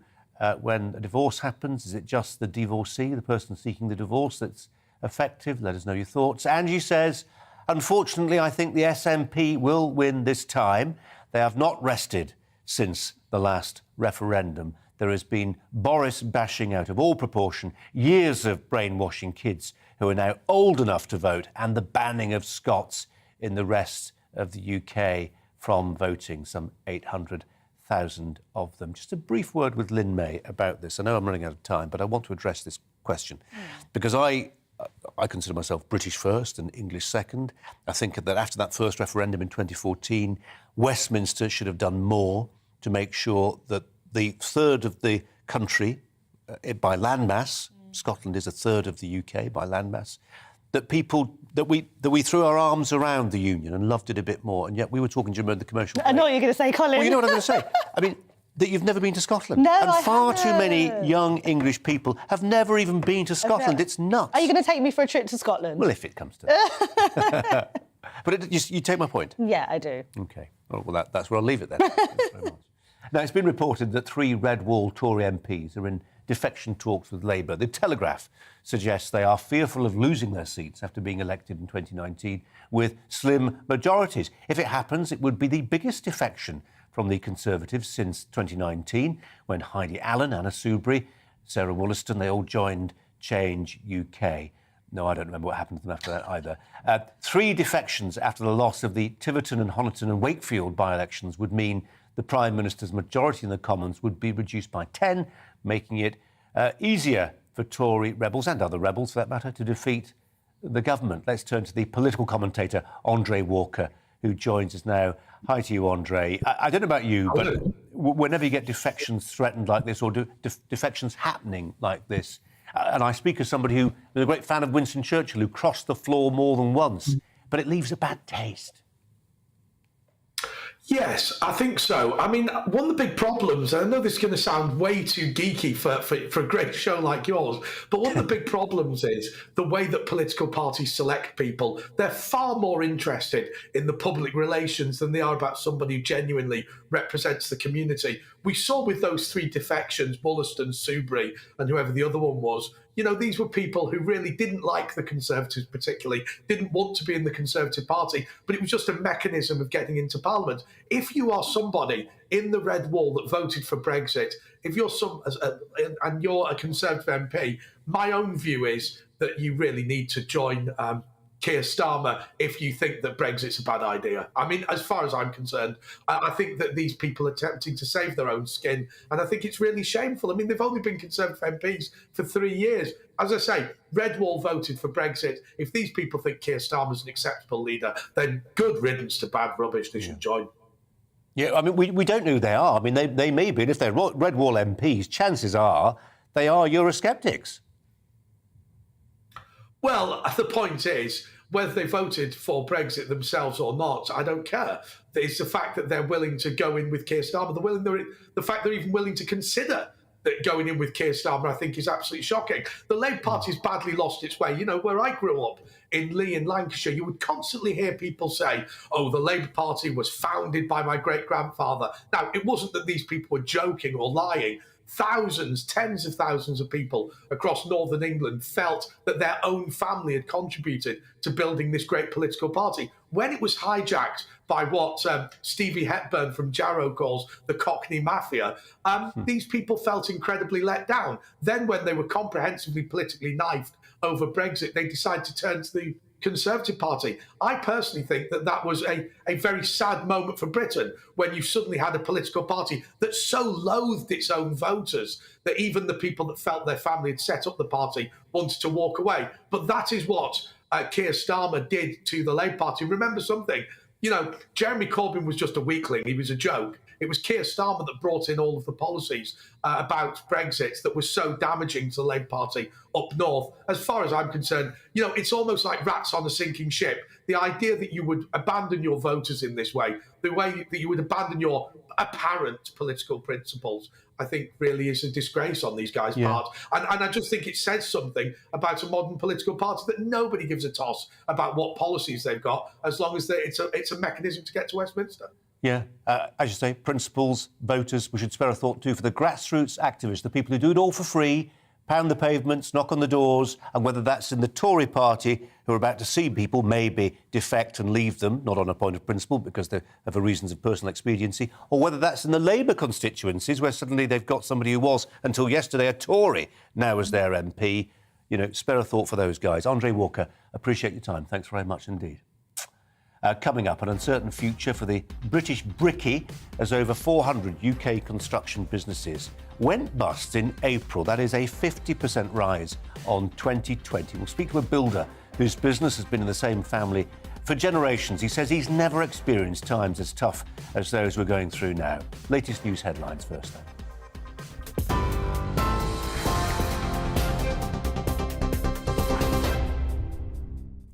Colin, thank you. The very latest, the Met Police has been placed into special measures following a series of failures.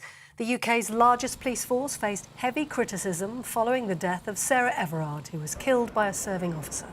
It'll now be monitored and scrutinised by Her Majesty's Inspectorate of Constabulary to help it make the necessary improvements.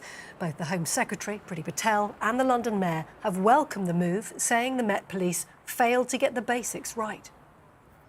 Also in the news, Scotland's First Minister is launching a bid for a second independence referendum, accusing the government of ripping the country out of the EU against its will. Nicola Sturgeon needs permission, though, from Westminster, but is proposing a vote on the 19th of October next year.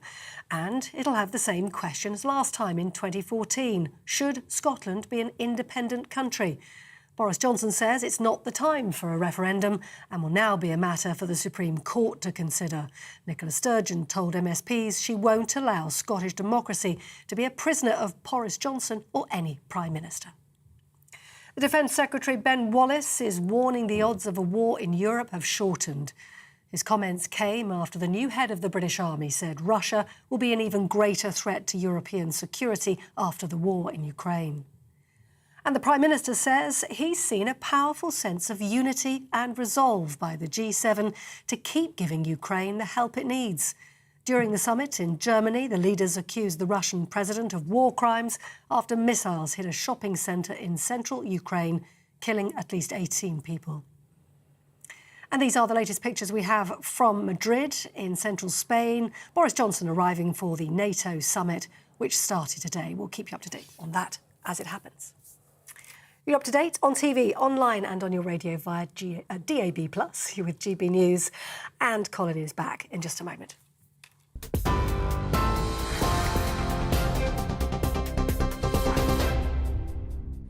Direct Bullion sponsors the Finance Report on GB News for gold and silver investment.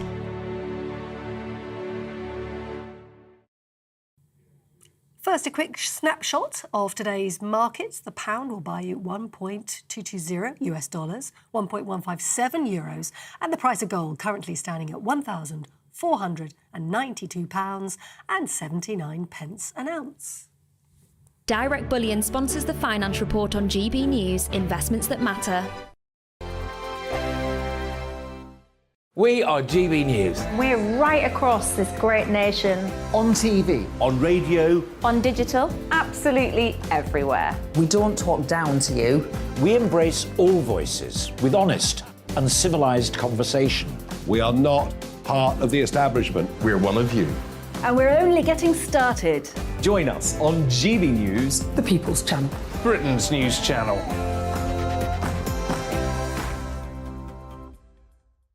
Hi there, it's Stephen and Anne.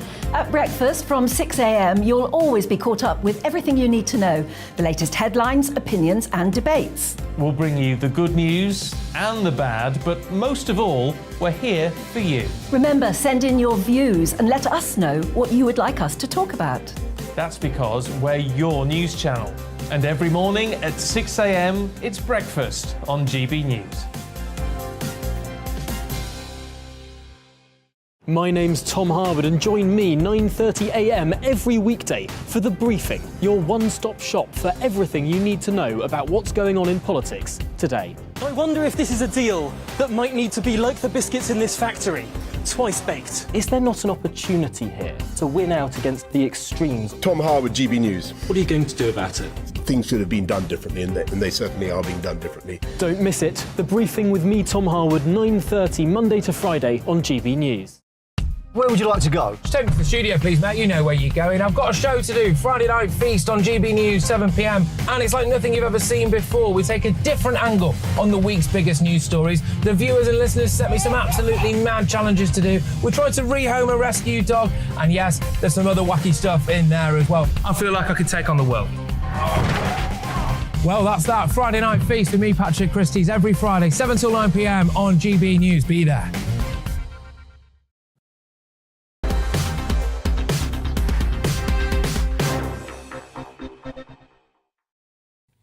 Within the last hour, we've heard that the Met Police has been put into special measures. What does it actually mean? We've been talking about that. What does it mean to you? Lots of emails coming in. Peter says problems with the Met now have been going on for years.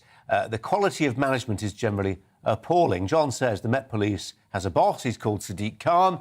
That's why it's in such a sorry state. Fiona says this news is devastating for the good, hard-working and dedicated police officers at the Metropolitan Police. They are under-resourced and are dealing with too many mental health problems. Keep them coming in. This afternoon, Scotland's First Minister set out her plans to break up Britain with a second referendum on Scottish independence. Independence won't always be easy. It isn't for any country. But independence will give us the opportunity to chart our own course, to build a wealthier, greener, fairer nation, to be outward-looking and internationalist, to lift our eyes and learn from the best. Presiding Officer, now is the time, at this critical moment in history, to debate and decide the future of our country. Now is the time to get Scotland on the right path, the path chosen by those who live here. Now is the time for independence. Well, back at the time of Indy Ref 1, the 2014 referendum on partition, the Scottish nationalists said the vote was a once-in-a-generation poll. They lost that by 55 to 45%, but they're determined to have another crack, it seems. The Conservative councillor for Falkirk North is James Bundy, who joins us now. James Bundy, welcome to you. This is going to end up in the Supreme Court, isn't it? Because she says she wants this vote to be lawful and legal, but only if the Supreme Court says it is. Yes, I didn't quite understand the First Minister's approach to today's statement. She said that she's going to test it in the Supreme Court before bringing legislation forward in Holyrood, but the Supreme Court won't look at a hypothetical situation. They only look at legislation to see if it is lawful, because as a bill goes through Parliament, it can change in its wording. So it just shows that the First Minister doesn't actually have a clue how she's going to get a referendum that is legal when we have a UK government with a mandate to refuse a referendum because of their commitment to keep the United Kingdom together. But James, does what she said today mean that idea that she will plough... I mean, clearly, she's not going to plough ahead come what may now, is she? What we're not going to have is a sort of advisory referendum where she says, take this referendum seriously, and unionists say, actually, it's not lawful, and therefore we're going to boycott it, and any legitimacy that you claim this vote has got has gone. Well, it's interesting because Nicola Sturgeon doesn't usually put herself into a corner, but I think she has with her moves today. She has promised a referendum, but she doesn't know if it's going to be legal. Most lawyers are of the opinion that it's probably not going to be legal. So how she convinces her party membership that she can't have a referendum because it's not legal, she's not explained how that is. So it looks like she is going to just push forward into a pretendy ref whilst ignoring the issues growing in Scotland. The fact that Nicola Sturgeon made her announcement today meant that a debate on drugs death couldn't take place. So her fascination, obsession about this referendum just shows that she's not focusing on the day job. She's ran out of excuses and she's just using this as a massive distraction. James Bundy, Councillor James Bundy, thanks so much for your time. Appreciate it. Now, British builders claim they're in crisis or facing a crisis because they face a shortage of staff and increased material costs, in particular material costs, leaving them unable to fulfil the demand which is still there for their services. Supply chain problems forced, we're told, 400 smaller UK construction businesses to close in April alone, a 50% rise on pre-pandemic levels in January 2020. Are we at risk of losing, for instance, the great British brickie? Maybe not for good, but be left with smaller numbers of them than once we had. Chris Carr is the managing director of Carr & Carr Builders. The company has been in his family for generations. He joins BBC. Chris, welcome to you. Is this a big problem mainly with timber and materials, or actually getting hold of people to do to be brickies? It's a combination of both. There is a shortage of people coming into our industry, and we've got an ageing population. But the problem at the moment is the lack of materials. We just can't get hold of building materials, and when we do get hold of materials, the price increases have been quite horrendous. What are we talking about? I mean, as a magnitude, Chris, how I mean, doubling in price? No, surely not. Well, for insulation, for example, it had a 32% increase in insulation at the beginning of the year, 37% from the 1st of July, then another increase in October. And that's just insulation. Then you take the bricks, the blocks, cement, 20%. Everything is just increasing in price. That's if you can get it at the moment. We're struggling to get hold of any materials. And, you know, it's difficult without being an economist to know completely why this is. I mean, obviously, there was a lot of pent-up demand. Lockdown finishes. People say, well, I was always planning on getting that dormer extension or whatever. Now's the time. So obviously that creates a lot of demand for a limited supply. We've had Ukraine. Who knew so much of our timber came from the birch trees of Russia? But they do, and we're now living with the consequences. But just on the point, setting materials to one side, just on getting hold of people. An hour ago, we were discussing the fact that you've now got 3,000 plus graduates with £100,000 plus debt. There are people doing what are characterised as Mickey Mouse degrees Make a pitch to them, Chris. Make a pitch to them not to go to university, to learn a trade instead. Why might it be better for them? Well, if I tell you our bricklayers are on over £1,000 a week at the moment, and that's based up in Grimsby, there is you can learn your trade as you're going along. It is a trade, though. We've got to remember, to be a skilled tradesperson is going to take 2 or 3 years. It's not an industry you can just walk into.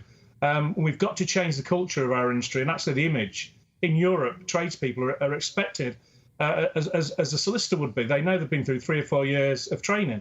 In the UK, it seems to be an industry of last resort. And we need to encourage parents of young people to accept that actually being a builder, bricklayer, joiner, plasterer, it's the start of becoming a housing developer. So people think you're just going on a cold building site in the middle of the winter, but actually within 10 years, you could be building your own housing developments like myself. And the satisfaction, Chris, of looking around your hometown and knowing that you built that wall, you built that building, that not the satisfaction that lots of jobs increasingly in this digital world give us. Now, I remember going around my grandfather who pointed out buildings that they'd built, and we built the vicarage in the village we're in now probably 80 years ago. It's an industry where it's one of few that actually leave a lasting legacy. You're building something that'll be there for 150, 200 years' time. And there's not many other industries that actually will deliver that. And IT is great. We get, you're all told to go to college, learn IT. But actually we deliver, heritage buildings, we repair them, we maintain them. And new homes we build now, the good quality new homes will be a couple of 100 years' time. What other place could you leave a legacy like that? Chris, just hold that thought for a second. Lynn May's alongside me, has some expertise in this field. Lynn. Yeah, I was just going to ask, with regards to trying to pitch to people, do you think that the education department of the government's doing enough to partner people like you to try and get the message out there with taking up a career like this? And like you said, it's about the PR of this sort of career.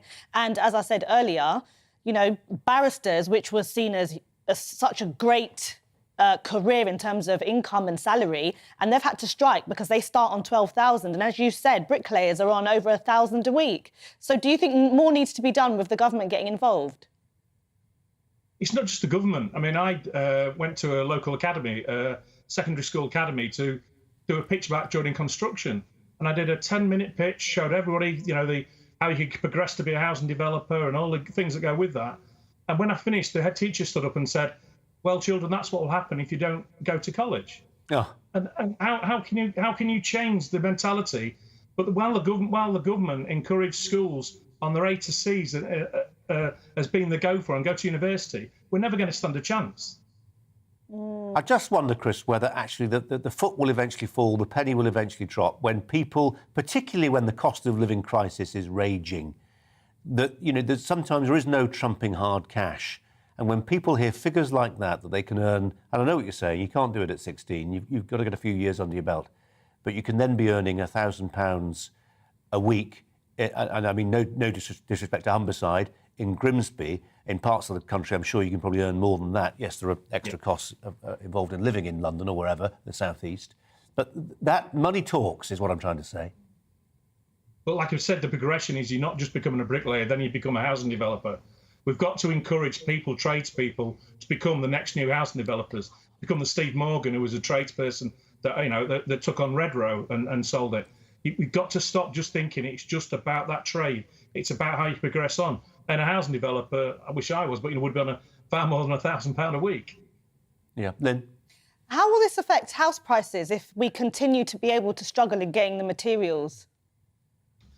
Well, at the moment, the builders are taking the hit on the materials because, we're in a buoyant market at the moment, but there will be a chance. We can only offset it against land purchases, and the trouble is we purchase the land so far in advance that actually you can't reduce your land purchase because that's already gone through the books. So it's difficult, and I don't know how. The demand will always be for houses. We'll all deliver houses. At the moment, the margins coming off the builders, that will eventually come to a level where it won't be sustainable. Chris Carr, talk to us again. Really interesting. Thanks very much indeed for your time. Thanks a lot. Now, these are some words you don't often get to read to. A mystery rocket has crashed into the moon, creating a large double crater. Pictured there, sorry if you're listening on the radio, imagine a black and white image with an arrow. double crater, there it is, leaving NASA scientists baffled at who was behind the launch and why its impact was spread over 2 distinct areas. No one on Earth has claimed responsibility for owning the rocket, and NASA can't explain why the impact created those 2 craters when it crashed. Well, spaceflight and astronomy commentator Andy Lound joins me. Hi to you, Andy. What's your best guess? Well, it's interesting because there was an object discovered which was going to crash into the moon in March, and everybody knew there was an object going there. And they were trying to identify what the object was, and SpaceX were suggested at first, but then they found out the trajectory was wrong. It couldn't be SpaceX. And the closest trajectory they could find to any rocket was the 3rd stage of the Chang'e 5 TI mission. And that was quite interesting because that was a mission to send into lunar orbit a small orbiter to do some research, and also to test a re-entry vehicle which would fly around the moon and return to the Earth for a future mission which has happened, where a sample of the moon was actually brought back to China. And actually the orbital parameters match that, but the Chinese have denied that, saying, no, that's not true, because the vehicle has still gone into its sort of Earth-lunar orbit. However, as you rightly say, we've got 2 distinct impact craters here. Now, let me give you an example with this model. This is a typical 3rd stage of a rocket, okay? And you've got a big mass at this end, which, of course, is the engine. The rest of it is a fuel tank. And normally, and we've seen this with the 3rd stages of the Apollo rockets when they've crashed on the moon, 1 big crater, but we have 2, which means there's 2 distinct masses, one at this end, one at that end. Now, that suggests something didn't separate from here initially. Now, that would be quite good if it was the Chinese vehicle, because its orbital parameter has changed. It's changed because there is a mass at this end. So it actually had slowed down in its orbit, which would eventually lead it to crash into the moon. So I think it probably is the 3rd stage of the Chinese vehicle, and they're denying it because something didn't separate from here. It could be anything. It could be a little probe they wanted to launch, or it could simply be a bit of hardware that didn't separate with the shielding, the shroud that would actually protect the lunar orbiter. Andy, I've been waiting months, literally months, Andy, for you to deploy a prop live on GB News. Was that, and just to indulge myself for a second, was that an airfix model of a Saturn V? And if so, was it the 3rd stage or the service rocket, the service module? It is the Saturn V rocket. This isn't the airfix one. This is a much bigger one than the airfix model. It is the S4B. Yes, the 3rd stage of a Saturn V rocket. And these are the ones which have crashed into the moon and photographed by the reconnaissance orbiter on a regular basis to see the single impact, because, of course, there's only 1 piece of mass here. So, yeah, it's a nice demonstration piece. I have lots of wonderful toys I can actually show you over the years. I'm not surprised to hear it. Andy, it's really lovely to talk to you. Thanks ever so much. Andy Lound joining us from Birmingham. Thanks very much indeed. Lynn May, briefly, before we go to Michelle Dewberry to find out what's coming up on Jubes & Co tonight, do you have much interest, any interest in space exploration? Not particularly. OK, that's I'm where too we're concerned with Earth at the moment. Yeah, that's where we're going to leave it. Michelle Dewberry's up next. What's on your show, Michelle? People to the moon and space and all the rest of it. There's quite a few people, quite frankly, Colin. I'd love to send on a one-way ticket there. They could stay there. I'll give you a long list in the break. It's a long list, I can promise you that. Right, coming up on my show, you know, these by-elections, Tiverton, etc. Apparently, the result there sent a shockwave through British politics. Did it really? I'll be talking to the Lib Dem MP that won Tiverton. Also, defections to Labour. MPs defecting parties. Where do you stand on this, Colin? I'm not a fan of it. To me, you're supposed to stand for something, not anything, quite frankly, that you think will get yourself elected I'm a big fan of Winston Churchill. He crossed the floor at least once. Yeah, but there's something about it, Colin. It makes me lose respect for people. Have some integrity, stand for what you stand for, and if it's good enough, you'll get in, and if it's not, you won't. I don't like all this flip-flopping around. Also, Indie Ref 2, I'll be looking at that. And we talk a lot, don't we, about the rich versus the poor and who looks down on who, etc. Self-made millionaires, the wealthy that have made it themselves, apparently, they're one of the worst for it, looking down on those that are suffering, because their attitude is, well, I've made it, so why can't you? Are they a bit harsh? You've done it again. That's another story. I read in the paper this morning and thought, we must do that. That's absolutely fascinating, and you've picked up on it. Michelle, thanks very much indeed. I just want to talk to Lynn May as somebody who works within business. Michelle's point there about self-made people, they don't feel that same sense that people who are born into wealth feel of obligation to people less fortunate. than themselves. We used to call it, I think it's still called, noblesse oblige. I've got a noble duty to people less fortunate than me. If you're a self-made person, sod 'em. Yeah, I think my attitude is somewhat similar. I got lots of criticism in my community for you're always telling people to pull up their boots and they can make it no matter what race they are or, you know, what background they came from. And I said, I'm going to go out there and I'm going to interview loads of millionaires that have gone through adversity and they've still made it. And I think, yeah, we need to be very careful with looking down on people because we don't know people's circumstances in terms of their mentality. Everyone's mentality is different. But at the same as people who just don't want to do anything. They may. Got to leave it there. Appreciate your time. Thanks very much indeed. Michelle Dewberry is next. Afternoon, Alex Deacon here with your latest weather update from the Met Office. East-west split today, still pretty pleasant across many eastern parts of England. A fine evening here, but elsewhere it's either been fairly soggy or it's turning fairly soggy. And here's the culprit, big area of low pressure. Weather front slowly moving in, isobars squeezing together. It's been a blustery day as well as wet around Irish sea coasts. The rain is going to ease this evening from southwest Scotland, but turning wet across all of Wales, and that rain spreading into the Midlands, across northern England, crossing southwest England too. Behind it, turning a little drier, but there will still be showers. The rain quite reaching East Anglia and the southeast, so a largely dry night here. A fairly warm night as well, that brisk breeze keeping the temperatures up, although the winds will be easing in the west as we go through the night, certainly compared to what we've seen through the day. And so lighter winds tomorrow, some wet weather to start with over northeast Scotland and eastern parts of England. That tends to fizzle out. And then we look at the showers breaking out. A day of some sunny spells, but also some heavy showers, particularly over northeast England, eastern Scotland, South Wales and southwest England. The showers elsewhere will be rather scattered and with some sunshine in the east. Pretty warm here, 23, 24, but for most places we're looking at high teens, low 20s. Tomorrow will be a much drier, brighter day in western Scotland compared to today.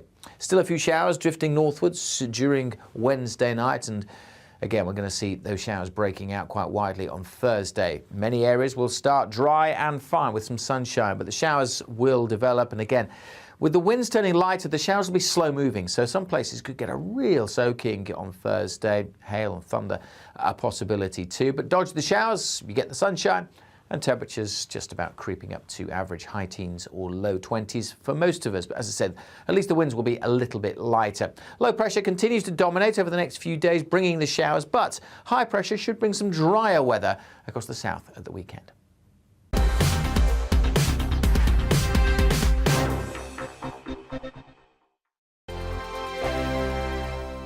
We are GB News. We're right across this great nation. On TV. On radio. On digital. Absolutely everywhere. We don't talk down to you. We embrace all voices with honest and civilised conversation. We are not part of the establishment. We're one of you. And we're only getting started. Join us on GB News, the People's Channel. Britain's news channel.